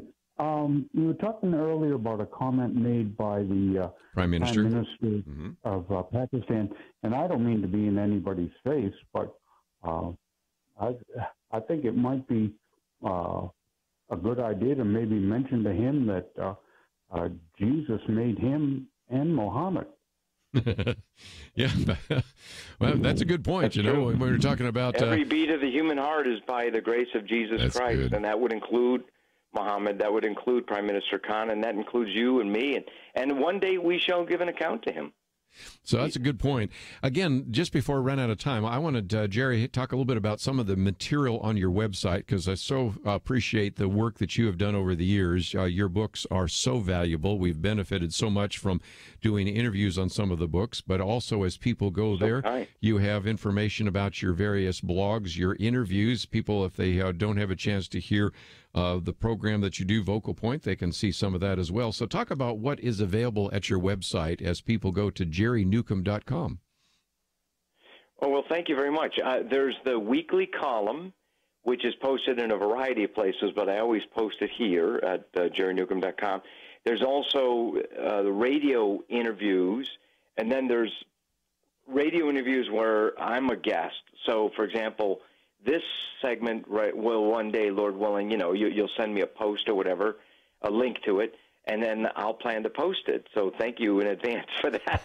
I'm always glad to do that. So, yeah, there's radio segments, and there's also lots of television segments and television programs, because I do a lot of work for my full-time employer, which is D. James Kennedy Ministries. And so, for example, I've got right here, I'm on the website, there's it's actually a man, but it looks like a woman, and it says, Jesus is the answer for our age of gender confusion. Mm-hmm. It says featured television appearances. What this is I've got a segment. If you link to this, you can go and see this program produced by D. James Kennedy Ministries, and I produced part of it. And there's a story about a man named Walt Heyer who thought, as he was growing up, he knew he was a boy, but he thought he was a girl trapped in a little boy's body. And so when he got to be an adult, he went the whole way and had a surgery and so forth many years ago. For 8 years, he was happy that he did it, and then the bottom fell out, and it became so miserable. And he even has a website, sexchangeregrets.com, Walt Heyer. But fascinating story. But that's one segment among dozens and dozens and dozens that are available through our work at D. James Kennedy Ministries, hosted by Frank Wright, and based on the teaching of the late Dr. D. James Kennedy. And again, I might just mention some of the books you've co-authored over the years with Dr. Kennedy, as well as, of course, these books that we've been talking about as well. So, Jerry Newcombe, I appreciate you giving us some time today. I appreciate all the articles that you write. We oftentimes post them even when you're not on the program, but it's always good to post one and have you join us and explain it a little bit more. So thank you for joining us today here on Point of View. Oh, thank you, Kerby. God bless you, and Happy New Year. Happy New Year. Let's take a break, and when we come back, we're going to be talking with Kimberly Fletcher. But just before we do so, again, the website, jerrynewcombe.com, easy to find, and we have a link there on the website. But we also have a banner there that says, Make Your Move, Give Boldly, and this is our year-end request for financial funds. And we are certainly in need right now of some financial resources before we end this year. Need to end the year in the black. We also need to make up some of these partial salaries that we've paid. So if you can help us out, we would greatly appreciate it. And in addition to that, we have a matching grant. So that means your gift of $100 becomes $200. A gift perhaps of $500 becomes $1,000. So anything you can do, go to the website right now, which is pointofview.net, or give us a call, 800-347-5151. We'll be right back. They are sincere, but respectfully, we think they're wrong. As Kerby said in a recent email, there are Christian leaders claiming that we've lost the sexual revolution, and if we don't compromise, if we don't give up a bit more, we'll lose our religious freedom entirely. Now, you listen to Point of View. You know the truth. We do face battles, but we firmly believe now is not the time to wave a white flag. Followers of the sovereign king never give up or compromise truth. We urge you to stand boldly with us for our freedoms. Some of your fellow listeners have stepped up and are encouraging you to give by matching your gift up to $65,000. In other words, when you donate to this mission, they will double the impact of your gift. Every $20 becomes $40, $50 becomes $100, $1,000 multiplies to $2,000. Invest online at pointofview.net or by phone 800-347-5151. Let's send 2018 out with a powerful statement. Make your next bold move now. Pointofview.net. and 800-347-5151. Point of View will continue after this.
You are listening to Point of View. The opinions expressed on Point of View do not necessarily reflect the views of the management or staff of this station. And now, here again, is Kerby Anderson. Have an opportunity now to talk about an organization maybe you've not had a chance to hear about, and it's called Moms for America. And the founder of that is Kimberly Fletcher. She's an Air Force wife and a homeschooler, mother of 8. and is the founder of Moms for America. Really, to understand it, you have to go back to 9/11. On September 11th, 2001, Kimberly's life was turned upside down when, of course, we saw the passenger jet that flew into the Pentagon where her husband was stationed. Later that day, he returned home and was safe. But nevertheless, that was when she decided to do everything in her power to ensure that her children remained free. And so she's really had kind of a mission to educate and inspire women of America, learn more about America's history, its heritage, and to really empower them to take a difference and make a difference in their lives. And so, Kimberly, I really want to welcome you to Point of View, and thank you for joining us today. Thank you. I love the title of the show because I always have a point of view. Well, I know you do. And I've heard about you from a good friend, and I thought we might just spend a little bit of time, first of all, educating people about what is happening at Moms for America. So can you give us an overview? We have a link to the website, but I think some people would like to know a little bit more about what you're doing. Absolutely. So the whole mission of Moms for America is to literally heal America from the inside out. We know that America was founded by families, and it is families that will save her. And the center of the home, the center of our society, is mothers. We literally hold the future of America in our hands. And so we provide all kinds of great resources and events and support to help moms be able to build a foundation of liberty in their homes and raise a new generation of patriots. That spiraled into the Moms March movement, which gives women a voice, gives conservative women, moms, a voice to be able to have their values heard. And our whole entire mission with that is to reclaim our culture for truth, family, freedom, and the Constitution that protects our divine inherent rights as mothers. Upcoming, right around the corner, January 19th, when all of the feminists will be bombarding Washington with their pink hats again, we are doing something completely different. We are showing the light of women, the goodness of women, in a national day of service. And then in March, we're doing our annual Moms March for America rally and convention. So we've got a lot of pretty exciting things coming up. And again, I might just get you to get something to write with, because we'll talk about a couple of those events, especially that Moms March taking place March 8th and 9th. And that one actually is in San Antonio. And we'll talk about that area of service as well. So we have a link to your website. But just a minute ago, we were talking with our good friend, Dr. Jerry Newcombe, and he's written a lot about our nation's heritage. And that's one thing you write a great deal about the founding documents of our nation. And the idea that what we need to do is really stand for religious liberty. Now, tomorrow we'll have Kelly Shackelford with First Liberty here. We'll have Debbie Georgiadis, who is with Women Can We Talk. Now it's called America Can We Talk. And you are well aware, as they are, of the threats to our religious liberty. And we really need to come back to those founding documents and recognize that the founders gave us a country which we are to keep, but we need to be involved in order to keep it safe and free, right? Absolutely. And you have mentioned all the people you've mentioned are my friends. So I think we gravitate to each other. Those of us who see the dangers that are coming to our country and are kind of on the front lines of preserving those freedoms, we tend to find each other because we realize that we are in a very, very dangerous place in our nation. And it's not about elections. Kelly knows that. Georgia knows that. Mrs. Dragados. We all know that. We know that because it comes down to the culture and the people who are voting. And whoever is elected, it's just a representation of who we are ourselves.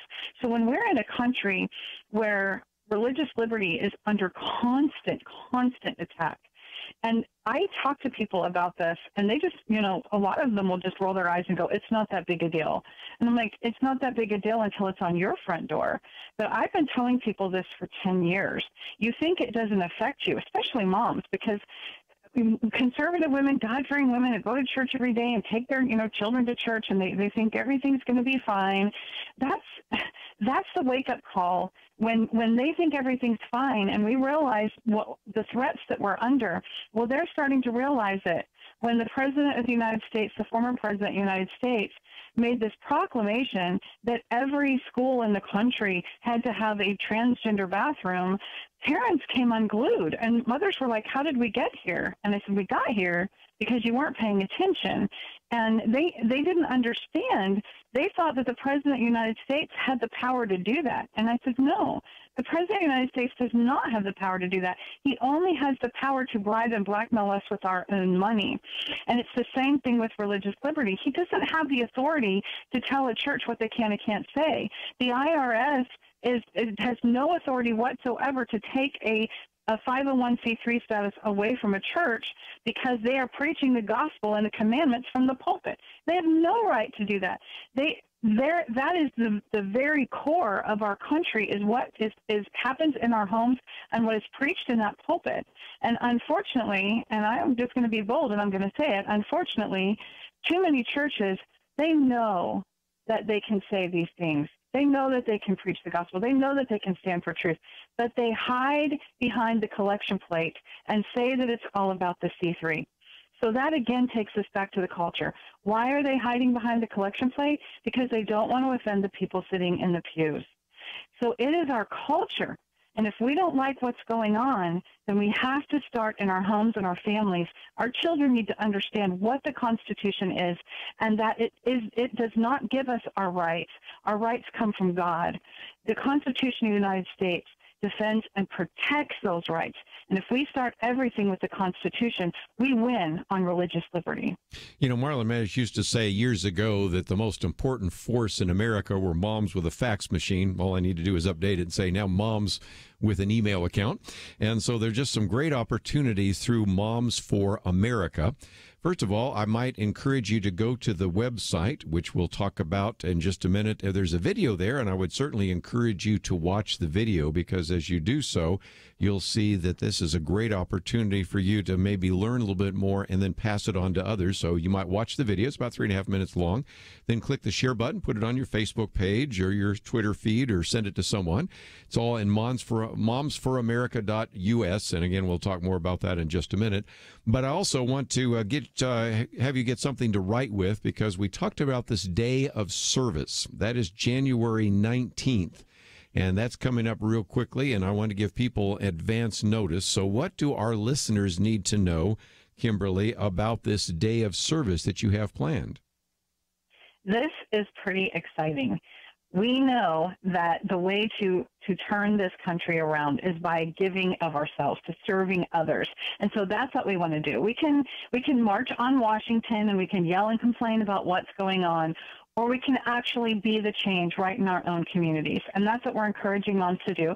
So we have a whole list, and it's on our Moms March website, but you can find that through Moms March, momsforamerica.us. But if they go directly to momsmarchusa.com, it is right on the front page. They can click on there, because that's our action site. We want to get involved, and they can choose a service project in their own community. We have tons and tons of ideas that they can do. If they want to do it as a group within their church, you know, the ladies in their church or their neighbors in their community, or they're just their friends or family, then they can pull a group together, and then we'll post that on the website so others can join in whatever that service project is. One of my favorite ones is a lady in Pennsylvania contacted us and said that she wanted to do something to help the women's shelter, because she said, I want to do something that's going to help women, but I also want to do something that all kinds of women can get involved in. So they have a project where they're going to do that day, where they're painting a room in the center so people can come and do that. But they're also collecting diapers. They're collecting blankets. There's ladies who are making quilts. So this is like a whole community coming together to provide service to this shelter, and it's blessing women and children. So that's like a win-win for me. And so anything that sparks your interest, if you like taking care of animals, you can go volunteer at the shelter. Whatever it is that you do, take your pictures, send them to us. I know that we as women do not like to say, oh, look what I've done. But if it's not documented, it didn't happen. And if we want to show a counter to the darkness, then we have to have visual a visual picture of the truth and the light. So take the pictures of what you're doing, share your stories with us, send them to our website, and we will flood the nation with the light of goodness in women. Well, let's take a break. When we come back, we'll continue our conversation with Kimberly Fletcher for a little bit longer. We also have a link to Mom's March movement, and we'll talk about what is taking place March 8th and 9th. But again, wanted to give you some advance notice and also just give you some marching orders. So let's take a break. When we come back, we'll continue our conversation for a few more minutes talking about Moms for America. And we have a link on that to our website at pointofview.net. We'll be back right after this.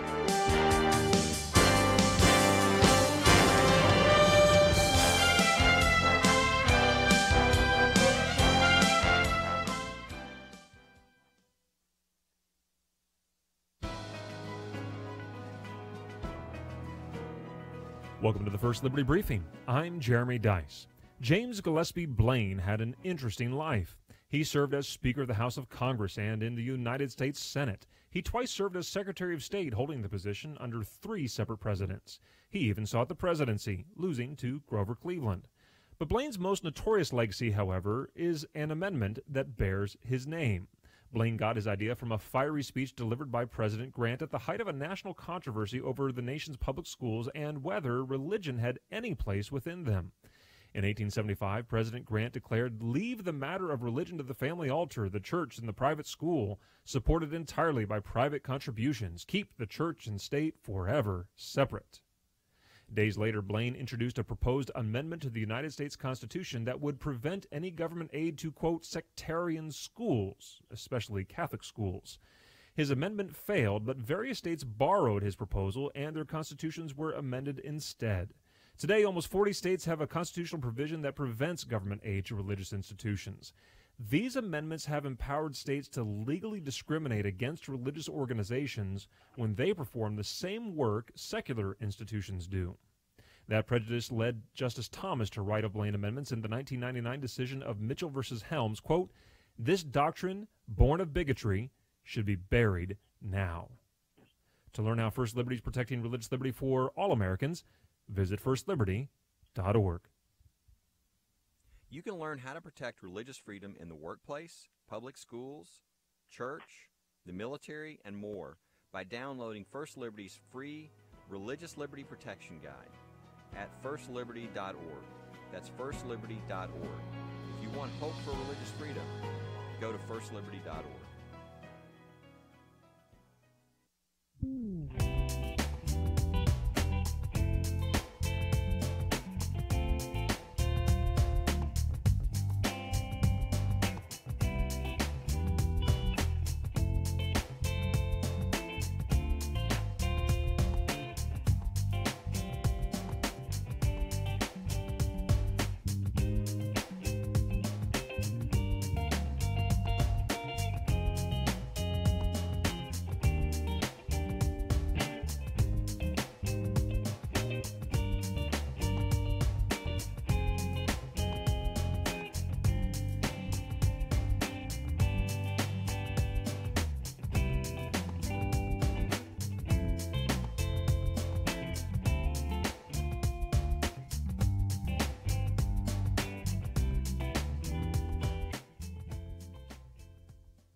Now, back to Point of View, your listener-supported source for truth. Kimberly Fletcher with us as we talk a little bit longer about Moms for America.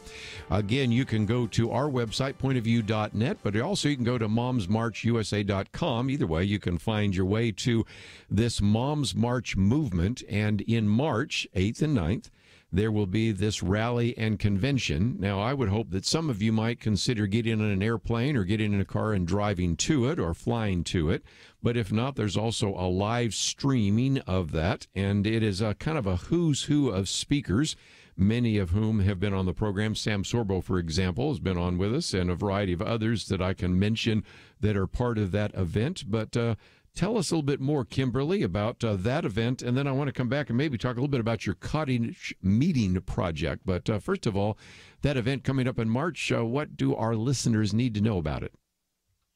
Well, the good news is that they can attend wherever they are, and we are encouraging them. If you cannot come to San Antonio, although if you do, there's going to be all kinds of really cool things that you can participate in that you will not have access to on the live stream. But the live stream is 3 hours once a year, a national gathering of mothers where we can all come together, celebrate the powerful influence of mothers, and stand united for truth, family, and freedom. It is a powerful, inspirational day, infusion of hope and enlightenment, and we'd only planned on doing it one time, but last year we had so many moms that contacted us and pleaded with us to do it again. There is such an attack on moms that this is an opportunity for us to highlight and just really bring out what we already feel in our hearts to be true. We're validating the fact that this is the most patriotic thing that we'll ever do for our country, is what we do in our own home. But for that, we provide mom talks, our 15-minute like TED Talks for moms, which are inspiring talks to get you infused. We have breakout sessions with some incredible speakers. We have musical performances. And then, of course, on Saturday afternoon, we have the 3-hour live stream. So lots of things to do, lots of things to be a part of. But the best part is connecting together with other moms and realizing that we are not alone, and giving us back our identity and our value, and highlighting and celebrating the powerful influence of moms in our homes, communities, and nation. Well, Kimberly, let's talk about what they can do in their community. Again, I hope some people will come to San Antonio. It's a great opportunity to go to the Riverwalk and to see the Alamo and just all sorts of things there, which I've been to many times as well. But even in their own community, like you said, they can watch the live stream. But let's also talk about this cottage meeting project. That's another thing that's on your website, momsforamerica.us. And that's something, again, that they can do in their local community. Absolutely. I have been literally blown away at the powerful influence that this program has had. It is something very simple. Some people have called it Tupperware for Liberty.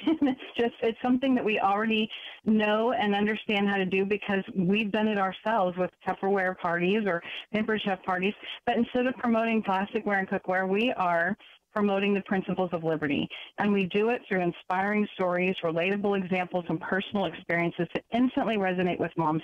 And I promise you that you will get an understanding of the principles of liberty and the Constitution like you never have before. You will realize how it relates to you. And this is something that you can do in your own home and community. And it is very powerful. A lot of people, they want to march on Washington or they focus on elections, but where you really have the greatest impact is in your own community, in your own home, with your own influence. And there's just this great quote that I love, and it's that there will be more. You'll have a greater impact with having small groups discussions than you will with large events. And I'm botching the quote, but anyway, the point is that by getting together in your own home, in your own community, and sharing this, not only are you sharing the principles of liberty, but you're creating this network of support. And that's what's happening. We're creating pockets of liberty, but we're also reviving that sense of community and spirit of sisterhood that once thrived in our country.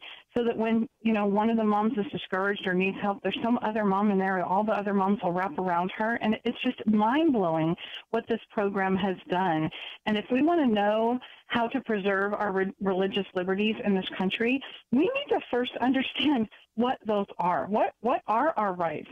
What does the Constitution protect? What can we stand on? And I learned this myself through my own experiences, and that's really what we've done, is taken these experiences and given them to moms so that they can nurture these principles and values in their own homes.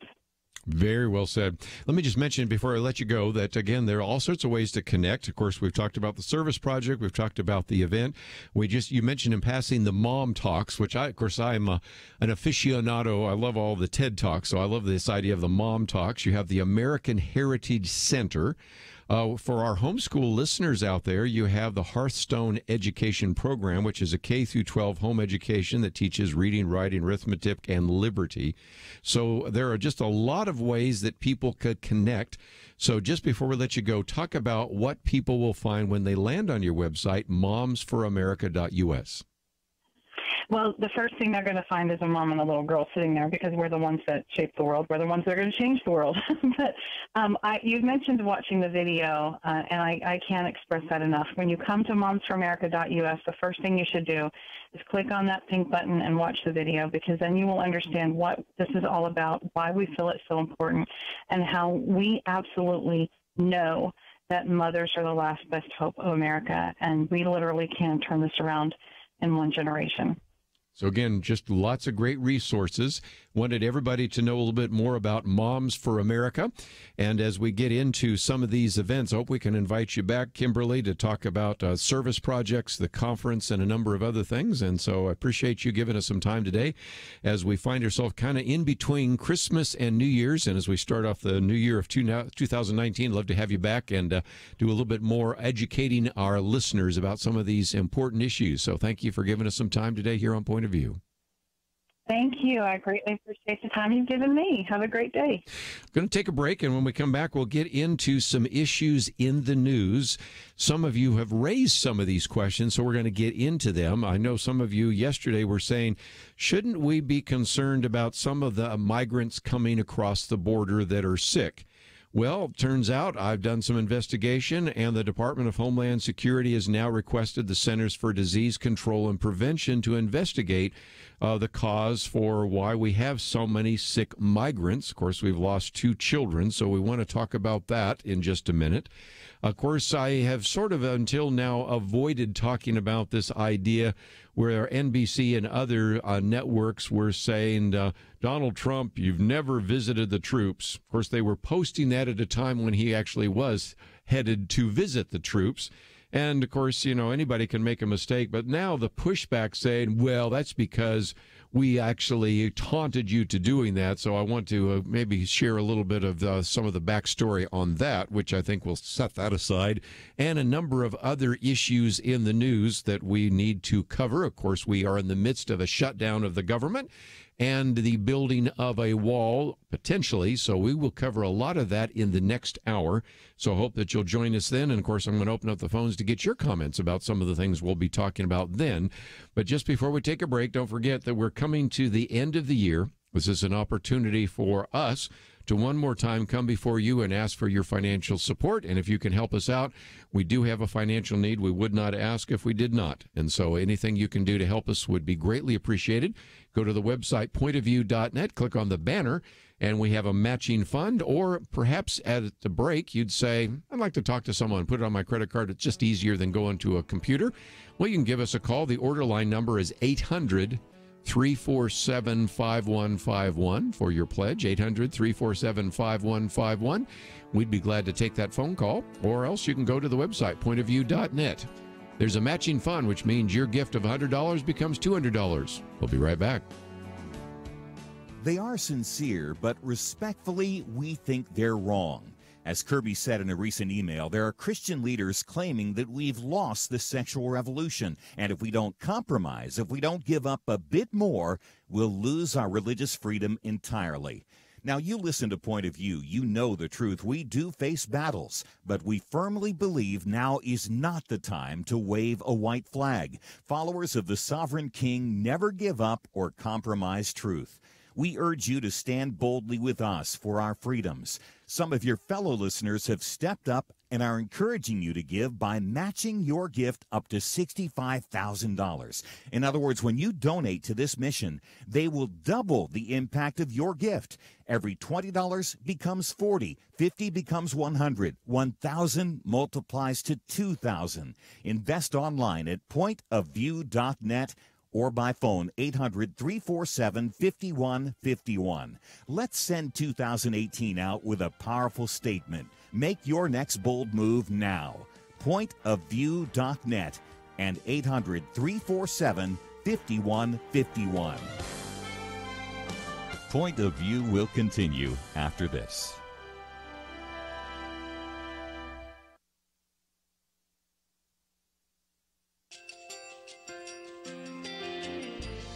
I just want to thank you so much for all the wonderful programming you have. You're just absolutely fantastic. I recently started listening to Point of View, and I really found it interesting because of the different subjects you cover. Thank you for that. I really appreciate everything that you do in keeping us informed. Thank you, Kerby, for everything that you have been doing. I appreciate all the work that you're doing, advocating for the Word of God. Thank you so much.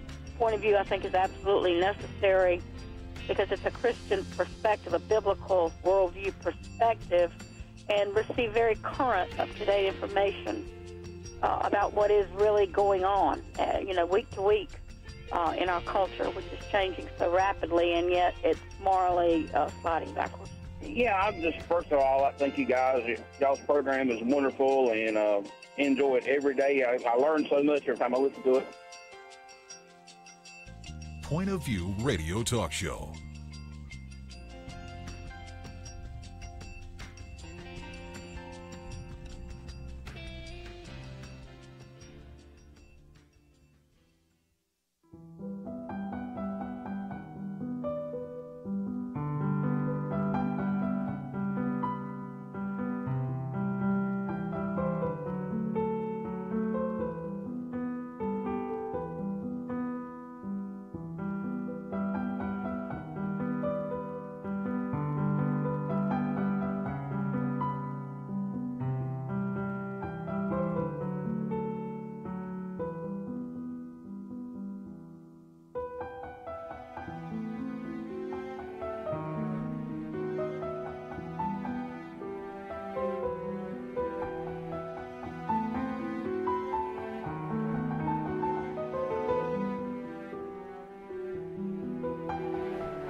Hi, this is Kerby Anderson. You know, each day we take on the tough issues and provide a biblical perspective to them. The topics we cover are wide-ranging: apologetics, theology, prophecy, creation and evolution, intelligent design, marriage, family, child-rearing, the millennial generation, trends in society, politics, economics, business, religious liberty, the Constitution, public policy, foreign policy, military policy, tensions in the Middle East, abortion, homosexuality, pornography, sexual ethics, media, technology, history, and America's godly heritage.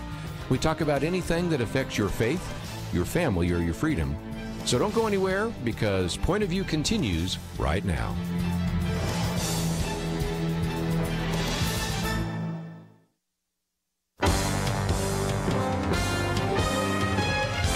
Across America, live.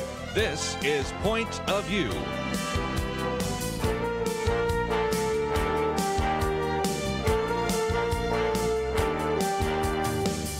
And now, Kerby Anderson. Thank you for joining me this hour. We're going to spend some time looking at a number of issues in the news, and if you would like to join our conversation, that number is 1-800-351-1212. I do want to come back to an issue that was raised yesterday by one of the listeners about whether or not some of the migrants are sick and what we can do about that. The CDC is going to be investigating that. Also, the criticism of the president not making a trip to join the military to actually visit the troops, which, of course, he did. So we'll talk about that as well. We'll get into a few of the other topics, one of which is going to be the tremendous amount of allocation of federal funds that may come from the Democratic leadership in the House of Representatives, and whether or not that's going to work out very well, whether or not government has gotten too big, the uncertainty that is affecting the markets right now. And before we run out of time today, although we may have to get to this on another program, talk about some of the threats that people are perceiving will affect the church or Christian organizations in the year 2019. So we've got a lot to cover. We'll certainly try to do that. And if you'd like to join us at any point, 1-800-351-1212 is the number to call.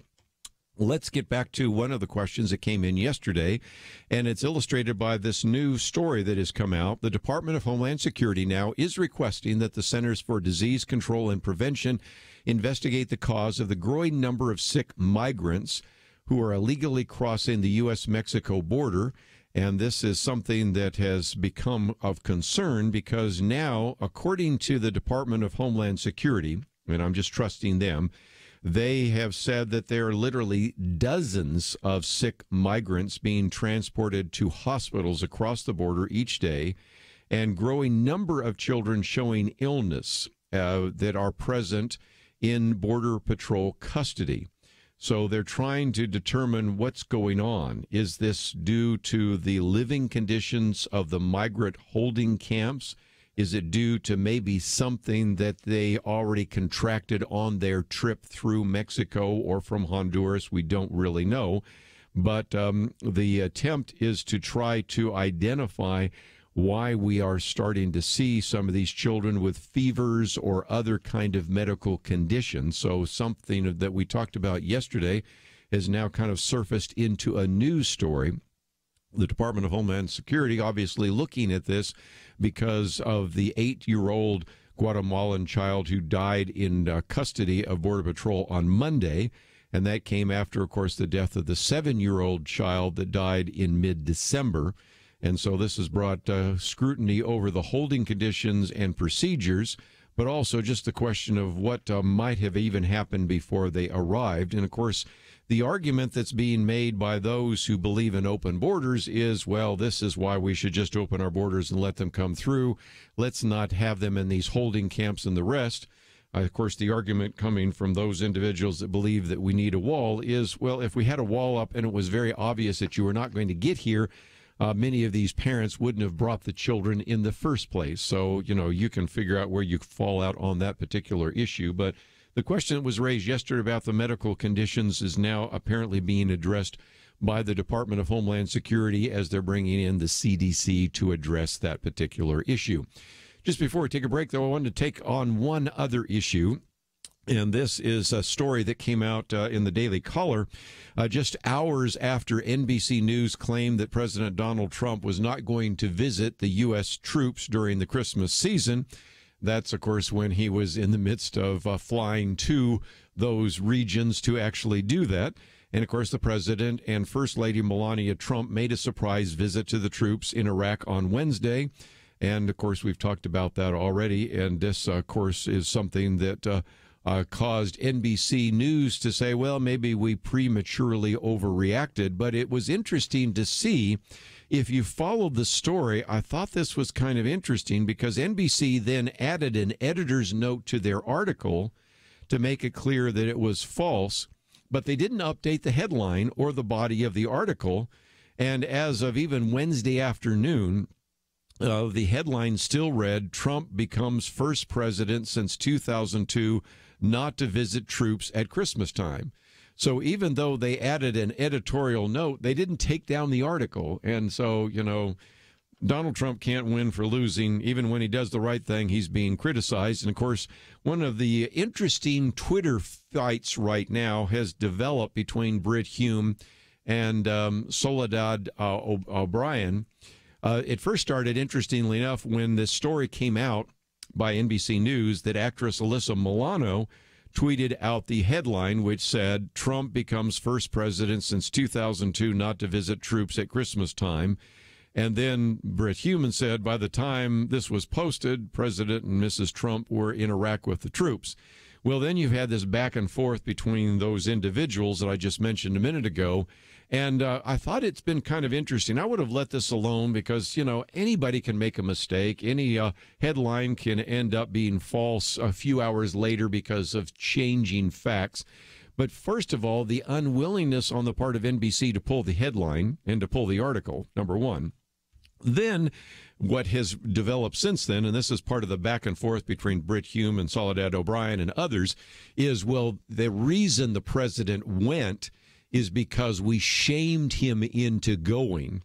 And so that led to then Dan Bongino writing this Twitter post in which he said, wait a minute, presidential trips to conflict zones are not scheduled days in advance. They're scheduled weeks in advance with advanced teams on the ground up to 1 and 2 weeks prior. Now, you might say, well, how does Dan Bongino know that? Because he was a Secret Service agent. Now is on Fox News, also does stuff with National Rifle Association, others. So anyway, he says, you know, these don't happen just spontaneously because somebody says, oh, wait a minute, the president is going to be the first president since 2002 not to visit the troops. Oh, I guess we need to hustle this into existence. And Dan Bongino says, no, these are scheduled weeks in advance with advanced teams on the ground up to 1 to 2 weeks prior. And so he concludes his Twitter post by saying, your dopey suggestion that Trump took this Iraq trip in response to your criticism is just plain dumb. So now the fallback position is, well, yeah, but we were criticizing him back in the fall when he didn't go. Okay, you know, you can't win for losing. And the poor president, if he goes, it's very disruptive, by the way. I'd love to talk about that when we come back from the break, because this does require a tremendous amount of planning, not to mention cost, and even a threat to those individuals, because after all, the president is a high-value target for our terrorists who are out there. And so that's the first issue. But so if he goes, it's dangerous. If he stays, well, then he gets this kind of criticism that says he is the first president since 2002 to not visit the troops. So you can't win one way or the other. But I do want to come back and address that just briefly before we move on to our next topic. Simply because I think we are demanding some things of the president, which if you understand, as I know Dan Bongino does, having been a former Secret Service agent, how difficult some of these trips are, how expensive they are, and how they put individuals, not just the president, but the people that travel with the president in some kind of danger. I want to talk about that briefly. Then we'll move on to some other topics because we have a lot to cover, and we will do so right after this.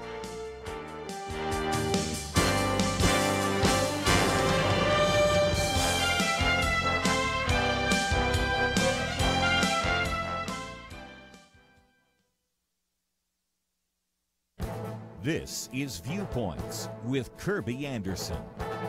You know, biology books that teach evolution tell certain stories to illustrate the evolutionary process. Back in 2000, Dr. Jonathan Wells wrote the book Icons of Evolution. He explained that these 10 icons of evolution were false. Many of them were fraudulent and known to be so. Nevertheless, they appeared in these textbooks. In his latest book, Zombie Science, he asks a simple question. If these icons of evolution, published 17 years ago, were just innocent textbook errors, why do so many of them still persist?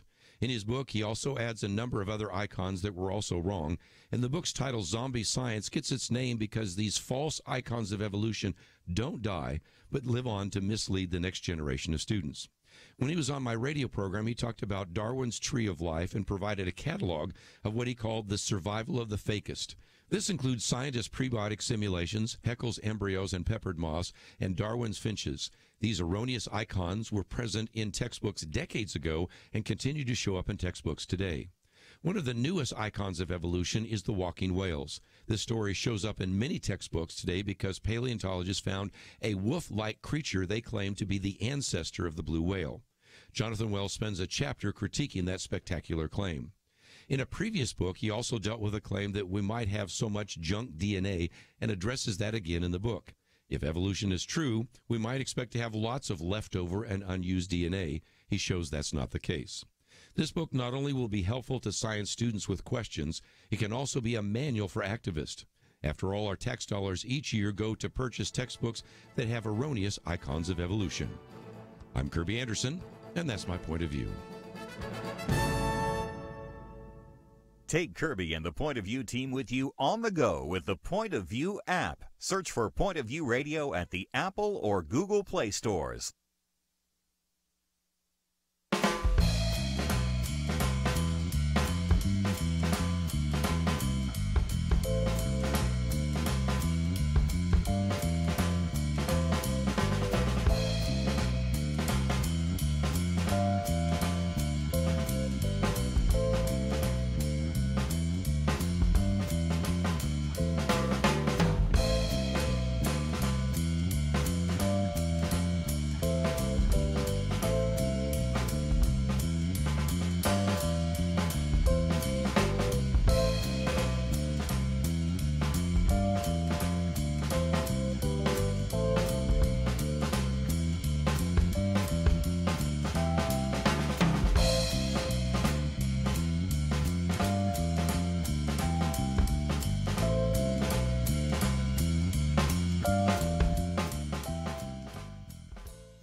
You're listening to Point of View, your listener-supported source for truth. And once again, if you'd like to join our conversation, 1-800-351-1212.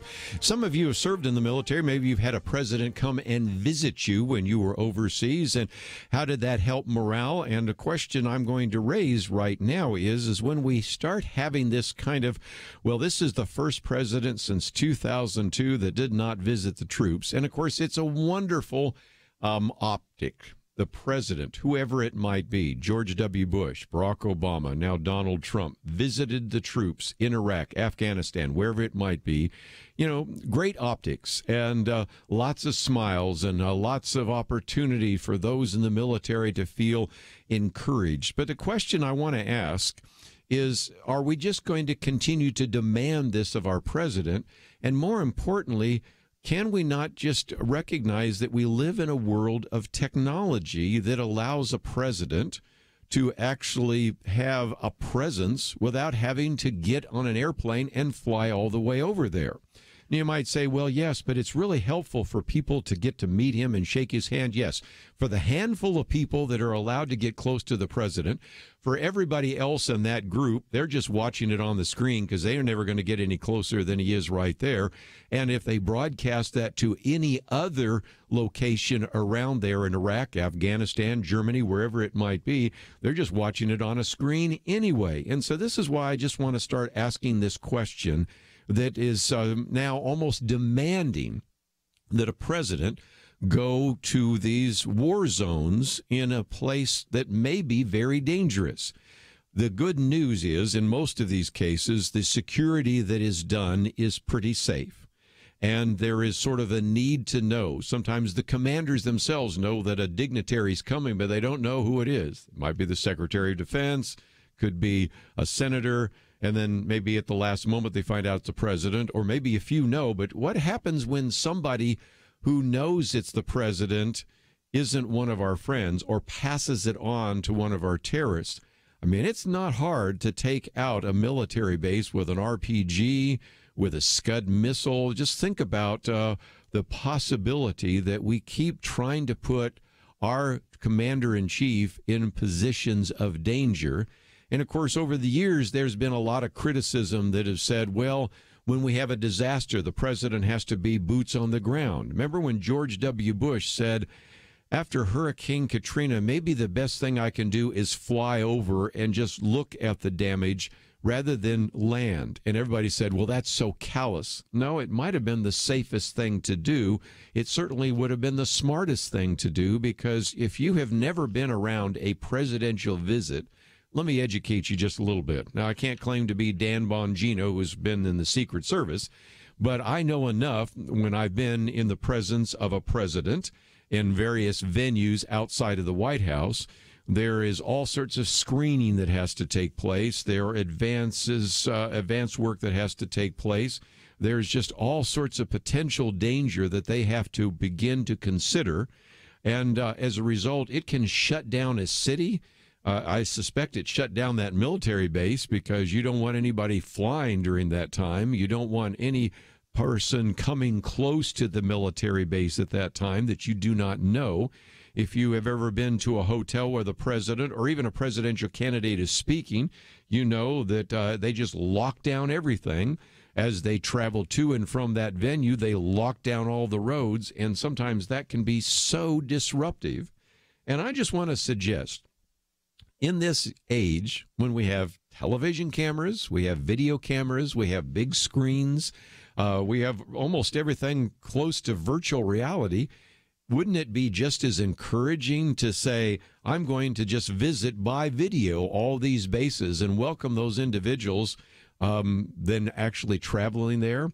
And, of course, you have the other expenses that are involved with this. And, of course, again, this is where the president can't win. And it's not just this president, it's every president. I mean, you know as well as I do how many people over the years have complained about the number of people that went out with the president to play golf. And if you've listened to this program, know that I've never complained about people going on a golf trip, you know, whether it's Bill Clinton. Of course, George W. Bush didn't go golfing after 9/11 because he did not want to be seen out on a golf course while troops were fighting terrorists, or even Barack Obama playing golf, or now Donald Trump. You know, if they want to go play golf, that is great. It's still disruptive to the golf course and everything else, but, you know, free to do so. Glad that they do that. Matter of fact, my argument sometimes when people call in and talk about how expensive it was for them to go out and golf, I'd say, look, you know, some of these people, I'd rather go out and golf so they don't expand the size and growth of the government. Fine with me. And it just seems to me that we just need to sort of rethink the fact that we live in the 21st century, and whereas it is certainly encouraging for the few individuals that got to shake the hand of Donald Trump, get to see him face to face, get a selfie taken with Donald Trump and Melania, do we really need to do that? And, of course, the thing that keeps perpetuating that is the NBC story that says this is the first president since 2002 that hasn't visited the troops. Well, okay. Can we somewhere along the line end that, just so that we can recognize that the president might have other things that he can do, especially while we have a government shutdown, especially while we're having an ongoing debate about the wall? As much as I think it's an encouragement to the military, I think there are other ways that we can be an encouragement to them without necessarily going out there and in some cases risking the potential danger to the president and his entourage when they go to the military bases. But maybe you would disagree. If you agree or disagree, feel free to give us a call. 1-800-351-1212. Just before we take a break, I wanted to talk about one of the other stories here that we've been following, and that is the increasing drumbeat for the amount of money that the incoming Democratic leadership wants to spend in the House of Representatives. One of the biggest deals which is being talked about is what's called the Green New Deal. This is something I wrote about on December 6th. So if you'd like to read more about that, I've posted that commentary for you to read. And it's an attempt to really expand the focus on environmental issues. Now, there have been a number of people leading that. Of course, the one that is given the most attention is Alexandria Ocasio-Cortez, but of course, she's actually not a member of Congress just yet. But many others have been promoting this. And this is an attempt to sort of take the idea of the New Deal, which was certainly the program put together by Franklin Delano Roosevelt in the 1930s, and add to it some of the ideas of the Great Society under Lyndon Johnson during the 1960s. And yet this Green New Deal is going to be very expensive. In my commentary on December 6th, I point out that the last time we did something like that was in 2009 when President Obama actually signed what was called the Reinvestment Act. And even though it was supposed to help infrastructure, it actually tended to channel lots and lots of money to green companies tasked with the mandate of trying to provide a renewable kind of resource. And most of the companies failed, although we now know that a lot of the leaders pocketed a great deal of cash. The efforts right now that are being led in large part by Senator Bernie Sanders is an attempt to try to make this a major issue in the next year or so that it becomes part of the platform for the Democratic Party in 2020. The move to eventually have the United States have 100% renewable electric grid. That's just the electric grid alone. The estimates are the cost of around $5.2 trillion. We're not talking about billions of dollars. We're talking about trillions of dollars. An additional $218 billion to move the grid away from coal and natural gas at a time when the United States is kind of the Saudi Arabia of natural gas. So that cost alone is very significant. And, of course, the other item that's on the agenda is the move towards Medicare for all, which, as we've talked about before, many people estimate could cost as much as $32 trillion, again, with a T. And we just simply do not have that kind of money. And I'm just hoping somewhere along the line somebody asks the question, how are we going to pay for this? It's also interesting enough that on the Green New Deal, there's a very good article that appeared in Politico in which they pointed out that even though some of the leadership in the Democratic Party is pushing for that, there are quite a number of them are very uneasy about that and would be glad to have the Democratic Party focus on something else. But I think, if nothing else, want to give you kind of a preview of what is going to happen in the House of Representatives as early as next week. But let's take a break. When we come back, I'll give you a preview of some of the threats that churches might face in 2019. Our friends at Alliance Defending Freedom have put together that list, so I want to talk about that as well. If you go to the website, you'll notice my commentary today is about zombie science, which is actually on the whole issue of intelligent design and some of the errors in the textbook. You'll enjoy reading that. And most importantly, as you go there, we still need your financial support. So if you can click on the banner and make a donation, we would greatly appreciate it. There's the matching funds, so we'll come back with more right after this. They are sincere, but respectfully, we think they're wrong. As Kerby said in a recent email, there are Christian leaders claiming that we've lost the sexual revolution, and if we don't compromise, if we don't give up a bit more, we'll lose our religious freedom entirely. Now, you listen to Point of View. You know the truth. We do face battles, but we firmly believe now is not the time to wave a white flag. Followers of the sovereign king never give up or compromise truth. We urge you to stand boldly with us for our freedoms. Some of your fellow listeners have stepped up and are encouraging you to give by matching your gift up to $65,000. In other words, when you donate to this mission, they will double the impact of your gift. Every $20 becomes $40, $50 becomes $100, $1,000 multiplies to $2,000. Invest online at pointofview.net or by phone 800-347-5151. Let's send 2018 out with a powerful statement. Make your next bold move now. Pointofview.net and 800-347-5151. Point of View will continue after this.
You're listening to Point of View. The opinions expressed on Point of View do not necessarily reflect the views of the management or staff of this station. And now, here again is Kerby Anderson. Time to laugh hour. If you'd like to join our conversation, 1-800-351-1212. We certainly have talked about lots of issues today. And for just a few minutes, those of you that are in ministry, especially if you're in church leadership, want to pay attention, because this is a list of possible threats that Christian churches will face next year. There are 7, in case you wanted to write them out, 1 to 7. I'll kind of give that list. And again, it's one that was created by Alliance Defending Freedom. I have a commentary coming out next week. So again, some of the commentary and the material will be available then. So if you just want to wait till that comes out, that's fine. But I thought we just, as we start getting to the end of 2018, looking forward to 2019, let me give you a little bit of a program note. And that is tomorrow, of course, is our weekend edition. And we'll have Debbie Georgiadis and Kelly Shackelford will be with us. 2 lawyers. We'll be looking at a variety of different issues. Matter of fact, one of the articles I posted today was about the movie about Ruth Bader Ginsburg on the basis of sex. And I thought I might get to that today, but I think we'll just wait till tomorrow and let them talk about that because it relates to the Supreme Court. Ruth Bader Ginsburg, who, by the way, just had surgery for cancer in her lungs and what that means. So that's a big issue, of course. So we'll talk about that with them tomorrow. Then on Monday, which will be the last day of 2018, Penna Dexter and Nick Pitts will be with us, and we're going to kind of do a review of some of the major stories of 2018. And that is just, once again, a reminder that we're coming to the end of the year, and we certainly do need a very strong end-of-year push. So anything you can do to help us would be greatly appreciated. So that's kind of an overview of what we're looking for. And then, of course, by this time next week, we'll be into the new year of 2019. We'll be talking about some of those issues. We'll be talking about the new leadership in the House of Representatives. I suspect we'll still have a shutdown. And so we'll talk about all of those topics. And if you would like to join us today, tomorrow, or on Monday, again, these are all live programs, 1-800-351-1212. Let's look at the 7 top threats Christian churches in America face. This comes from our good friends at the Alliance Defending Freedom. John Harden is the one that put this together, and I would imagine Kelly Shackelford would agree. But let me, if you can, just give them to you 1 through 7. Number 1, the potential loss of a provision that treats pastors' housing as tax exempt. If you're not aware, pastors over the years have had what's called a parsonage allowance, and because of that, that means that they have not had to pay taxes on the amount that they spend to have housing. And in many cases, it was a parsonage, but they also might own a home. That has been challenged in the 7th Circuit Court of Appeals by our friends, the Freedom from Religion Foundation. I don't think it goes anywhere, but somewhere along the line it might. So one of the things pastors may want to pay attention to is their housing allowance, and especially to recognize that even if it does not challenged in the courts, it sometimes is challenged by the Internal Revenue Service. I do know of pastors who have had the IRS come and challenge whether that parsonage allowance that they are allowed is sufficient or whether it is too extreme.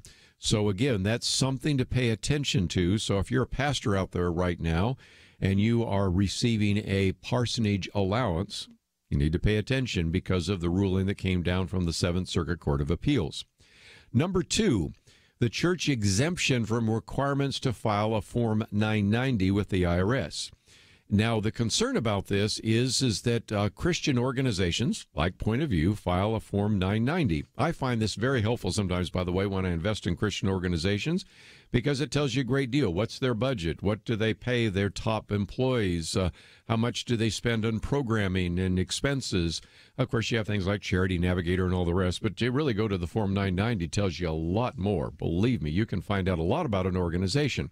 Well, churches have been exempted from a Form 990, but if they are indeed required to do so in the future, and this is a case right now before the court, so if the case is lost, according to our friends at ADF, churches would be forced to disclose private information. Now, this could be information about what they pay the pastors, but it also would be information about donors, because on the Form 990, you have to actually list who your top donors are and what they actually have given to, in the case of a Christian organization, what they've given to a Christian organization.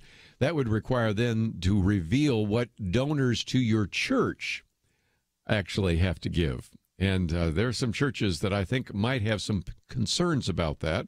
And I think would be, I'm not necessarily against it, I think it'd be really eye-opening to find out that, hey, 50% of the budget for the church is paid by 3 families. Oh, no wonder certain issues never get addressed from the pulpit, because those 3 families pretty much control the church. So it's, it's something to think about. But again, that's another one of those issues in facing a church right now. Number 3, local jurisdictions have denied churches the use of public facilities to which other organizations are regularly granted access. Now, we've talked about this many times before. Much of this has happened in the blue states. This story out of New Jersey, this story out of the Commonwealth of Massachusetts. This particular case is one out of a beach in California. And it says that this particular case, they say, have big implications for church plants and other small churches who cannot otherwise afford to build. In other words, sometimes they will use a hall, they will use a gymnasium, they'll use a high school cafeteria or whatever. Now, local jurisdictions sometimes have denied the churches use of those public facilities. So that's been kind of interesting, and that's point number 3. Number 4, this is related but different. Some local governments claim that zoning codes override the rights of churches, blocking them from using buildings they already own. I talked about a case that matter of fact, I did a commentary about one in Maryland where it just simply said, no, you can't use that facility. And they said, well, wait a minute, the church has this, it's kind of a coffee house, but we also play Christian music. Nope, you cannot do that. You can't have a church service there. What? We own the building. Sorry, can't do that. So again, this is one of those which is very significant. And again, he points out that in one of the ADF cases, the government went so far as to threaten a church with substantial fines. So we're going to follow that one, and I'm pretty sure that's they're probably talking about the one in Maryland that I've done a commentary on. Number 5, then there's the parking tax. That has already been implemented. Matter of fact, I've seen that affecting a ministry that I work with, because when they passed the Federal Tax Cuts and Jobs Act, they apply to church and ministry employees, that means that your church employees have to pay a parking tax for the church. Kind of interesting. And so that one's already happened. But 2 more real quickly. In California, they're also demanding that churches pay for abortion coverage in health insurance policies for employers. Lawmakers made the change without telling the churches, and they are defending the law in court. And so this is very similar, if you will, to the Obamacare mandate, which is a case that went all the way to the Supreme Court. That was a case involving, as you may remember, Hobby Lobby. But here you have this particular case out of the state of California. By the way, for my California listeners, are you starting to see a trend here? I mean, most of these cases involve either California, New Jersey, Maryland, or Massachusetts. They all tend to be the blue states and tend to be the states where sometimes Christians are already feeling a little bit of persecution, not with a capital P, but certainly with a small p, or discrimination, and that is the case. And then the final one, number 7, government officials are trying to intimidate churches and pastors with various letters, sometimes with formally worded warnings about what the pastors would be allowed to say about political issues. We kind of addressed that just a minute ago. Kimberly Fletcher, when she was on the program with us last hour, kind of got into that a little bit. And that is, again, one of those cases, because these are warnings that are supposedly founded in law, but they really kind of have an attempt to chill the speech of church leaders. And, of course, we have seen that to be the case. Some cases even asking for the pastors to turn over their sermons so that they can be evaluated. In other cases, obtaining the sermons and deciding whether or not that individual can be employed based upon something he or she said in church. So it just gives you a little bit of the reason why I think you need to support various religious liberty organizations. Tomorrow we'll have, of course, Kelly Shackelford with us with First Liberty, Alliance Defense Fund, of course, Alliance Defending Freedom, I should say. Michael Ferris is the head of that. It's been on the program with us, and some of the other great organizations that are out there that are defending your freedom is something to pay attention to. And the point I'm making is I think it is going to be really important for pastors to recognize that some of these issues, some of them have to do with employment issues, some have to do with noise ordinances, some have to do with land use laws, some of them have to do with sexual orientation. You might have thought those are all issues outside the church. You're going to find some of those issues you're going to be dealing with inside the church as well. So we'll pay attention to those and encourage you to do the same. We'll be back with more right after this.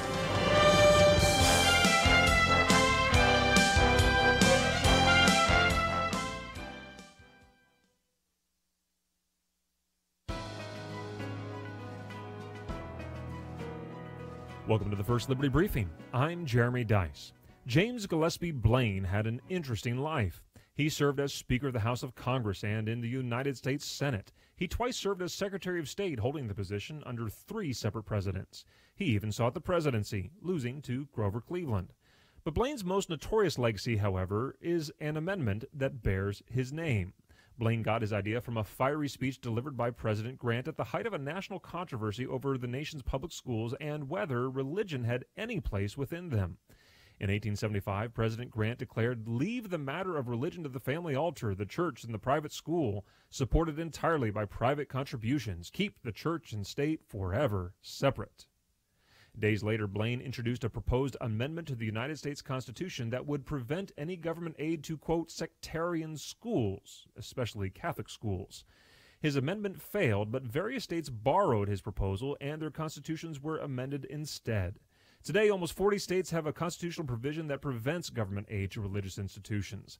These amendments have empowered states to legally discriminate against religious organizations when they perform the same work secular institutions do.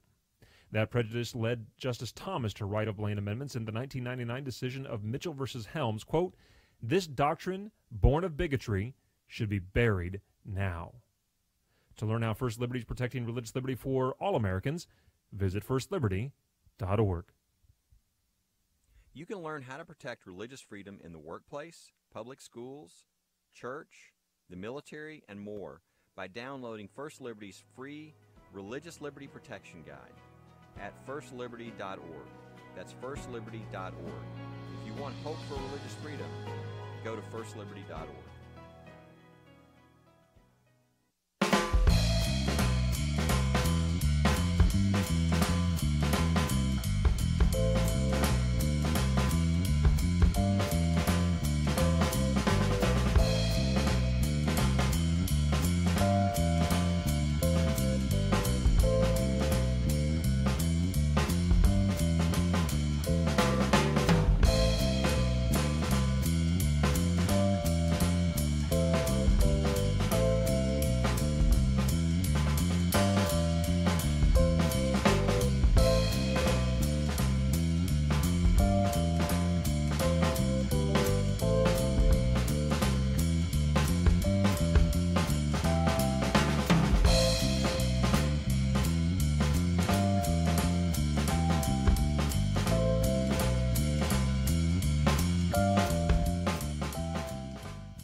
Now, back to Point of View, your listener-supported source for truth. Back again for just a few more minutes. Let me just mention that tomorrow we are going to have our weekend edition, and of course I wanted you to know about that. Of course, Monday we also will spend some time talking about some of the year in review. Then Tuesday, as you well know, is New Year's Day. We'll play a tape then, but I thought I'd also give you an advance notice. That is on Thursday, January 3rd, we'll have Abby Johnson with us. We've talked about that movie Unplanned, and I told you the story about the actress who found out that her mother almost aborted her. And I have a commentary coming out on Friday the 4th, so it'll be interesting to get a little bit of an update from her and talk about that movie, which will be out in March. So just a lot of things to cover. But just before we run out of time today, I thought I would come back to a piece that came out today by Kevin Williamson. He calls it the Washington Uncertainty Principle. Now, of course, when you talk about uncertainty, you have a president who is kind of all over the map. I think he almost likes to be impulsive just to kind of shake things up. But the point he's making is not necessarily Donald Trump, but how the government, if I can quote him, the federal government is a big, sprawling, messy thing. And it illustrates right now, when we're in the midst of this shutdown, that a lot of people are saying, well, how's the government going to function when a quarter of the government is shut down? As I will point out in just a minute, you might also ask the question, how's the government going to function when the president doesn't have a chief of staff, he doesn't have a secretary of defense, he doesn't have an attorney general? Half of the positions in the Senate on the Justice Department, EPA, Transportation, Interior are not filled, and barely half of them are filled at State Department, Labor, Treasury, and HUD. This is nuts. And the point I want to make is going back to a commentary I wrote years ago, in which it was really based upon this book by, at that time, Senator Jim DeMint, who then later came to be the head of the Heritage Foundation. But he talked about the fact that we have, everything is almost too big now. We have big government, we have big labor, we have big business, and so the bigs are taking away the liberty, he was making the case. And the point he was making is we have never, ever had a requirement for people to actually manage something as large as what the federal government has become. Now, the numbers back then, and they're pretty much the same now, are the federal government spends about $3.5 trillion a year. There's about 4.5 million employees. I recognize some of those are military, so you might put them in a different category. But the point that he makes, and I make in my commentary, is no one in history has ever managed such a large organization. At that time, the current president was Barack Obama.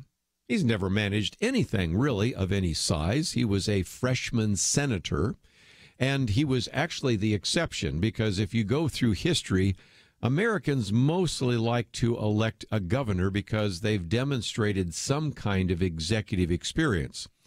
Governor Franklin Delano Roosevelt, or Governor Jimmy Carter, Governor Ronald Reagan, Governor Bill Clinton, Governor George W. Bush, because they've managed something, and or they've wanted to have a businessman, businessman Herbert Hoover, businessman Donald Trump. But, even so, of all the individuals I've just mentioned, the person that has managed probably the largest, most affluent organization would be Donald Trump. But that pales in comparison to the federal government. And Jim DeMint in his book used a good illustration. Let's take the number one company at that time in the Fortune 500 companies. That's Walmart. Okay, Walmart is huge, but it still has total revenues about $470 billion, and it employs about 2 million people. And he points out that if it were part of the government, Walmart would not even be the second biggest federal program. So when you start looking at the size and scope of the federal government, and then you recognize, now back to my key point in Kevin Williamson's article, that right now we certainly don't have a Secretary of Defense, although you have sort of always an acting one. You don't have a Chief of Staff. You have one sort of acting, but not really. You have no Attorney General. Again, these are placeholders. And this is the biggest issue, that this is now almost coming up in 2 years in the Trump administration. And put this in your head. Because of Democrats in particular in the Senate that have slow-walked all these confirmations, and I'll give a blame as well to the Trump administration that haven't always put these confirmation individuals forward, right now, fewer than half of the people in these departments are in positions. Justice Department, EPA, Transportation, and Interior. And just over half of these positions are filled in the State Department, labor, treasury, and housing and urban development. So we're trying to run something that is on the order of $3.5 trillion each year with 4.5 million employees. I'll just leave it with that. And that, as I said, pales in comparison to the 2.1 million of employees in Walmart. So think of Walmart and double it by 1.5 times. Think of Walmart and increase its income by, well, about 5 times or more. That's at least a close approximation. And it gives you an idea of what we are requiring someone to do. And so if there's ever been an argument for reducing the size and scope of government, it is the remarkable evidence of the fact that we certainly have this massive bureaucracy. And then he goes on and talks about the fact that we have whole departments where it's really questionable whether or not they should even exist. Small Business Administration, the Export-Import Bank, and others exist primarily to camouflage corporate welfare. Even when we talk about foreign aid, it's a fiction because what it is actually oftentimes camouflaging, again, corporate welfare, because a lot of the so-called foreign aid is contractually returned to U.S. military contractors and other U.S.-based firms. And then, of course, you can add to it the tremendous amount of fraud that exists. At that time, the fraud in Medicare was at about $60 billion every single year. And then you have unfunded mandates like Social Security and Medicare, which again cause you to wonder whether or not any of it is running efficiently. And so the argument that we're going to hear from some of the incoming legislators, especially those running the House of Representatives, is that we need more government. And I think if you were to look at the facts on the table right now, we need less government, more efficient government, and a little less unpredictability, which is certainly one of the things that has affected the stock market, which we'll talk about tomorrow. Yesterday, the stock market went up 1,000 points. Today it went down another 300 points. So here we go again, this roller coaster, which again I think is illustrative of the fact that nobody seems to really have control over the government, and yet you are paying for it with your tax dollars. We deserve a lot better. Let's take a break, though. We'll talk about more of this tomorrow on our weekend edition, and we'll have Kelly Shackelford and Debbie Georgiadis with us. But if you go to our website right now, you'll find some of the articles we've posted. You can find out a little bit more about the article we mentioned by Jerry Newcombe, as well as the information about Moms for America with Kimberly Fletcher. But also, I hope that you'll click on that banner. It says, Make Your Move, Give Boldly. And as you click on there, there's an opportunity for you to put your donation on a credit card. And the good news is we have a matching fund right now. So that means your gift of $100 becomes $200. A gift maybe of $500 becomes $1,000. And we would love to hear from you. So please visit the website, pointofview.net. If you say, no, I'd really like to talk to someone, that's possible as well. Even though we're going off the air, you can give us a call at 800-347-5151, 800-347-5151. We do need to hear from you. I want to thank Andrew and Steve for the help behind the scenes. We'll see you back here tomorrow right here on Point of View. They are sincere, but respectfully, we think they're wrong. As Kerby said in a recent email, there are Christian leaders claiming that we've lost the sexual revolution, and if we don't compromise, if we don't give up a bit more, we'll lose our religious freedom entirely. Now, you listen to Point of View, you know the truth. We do face battles, but we firmly believe now is not the time to wave a white flag. Followers of the sovereign king never give up or compromise truth. We urge you to stand boldly with us for our freedoms. Some of your fellow listeners have stepped up and are encouraging you to give by matching your gift up to $65,000. In other words, when you donate to this mission, they will double the impact of your gift. Every $20 becomes $40, $50 becomes $100, $1,000 multiplies to $2,000. Invest online at pointofview.net or by phone 800-347-5151. Let's send 2018 out with a powerful statement. Make your next bold move now. Pointofview.net and 800-347-5151. 5151. Point of View is produced by Point of View Ministries.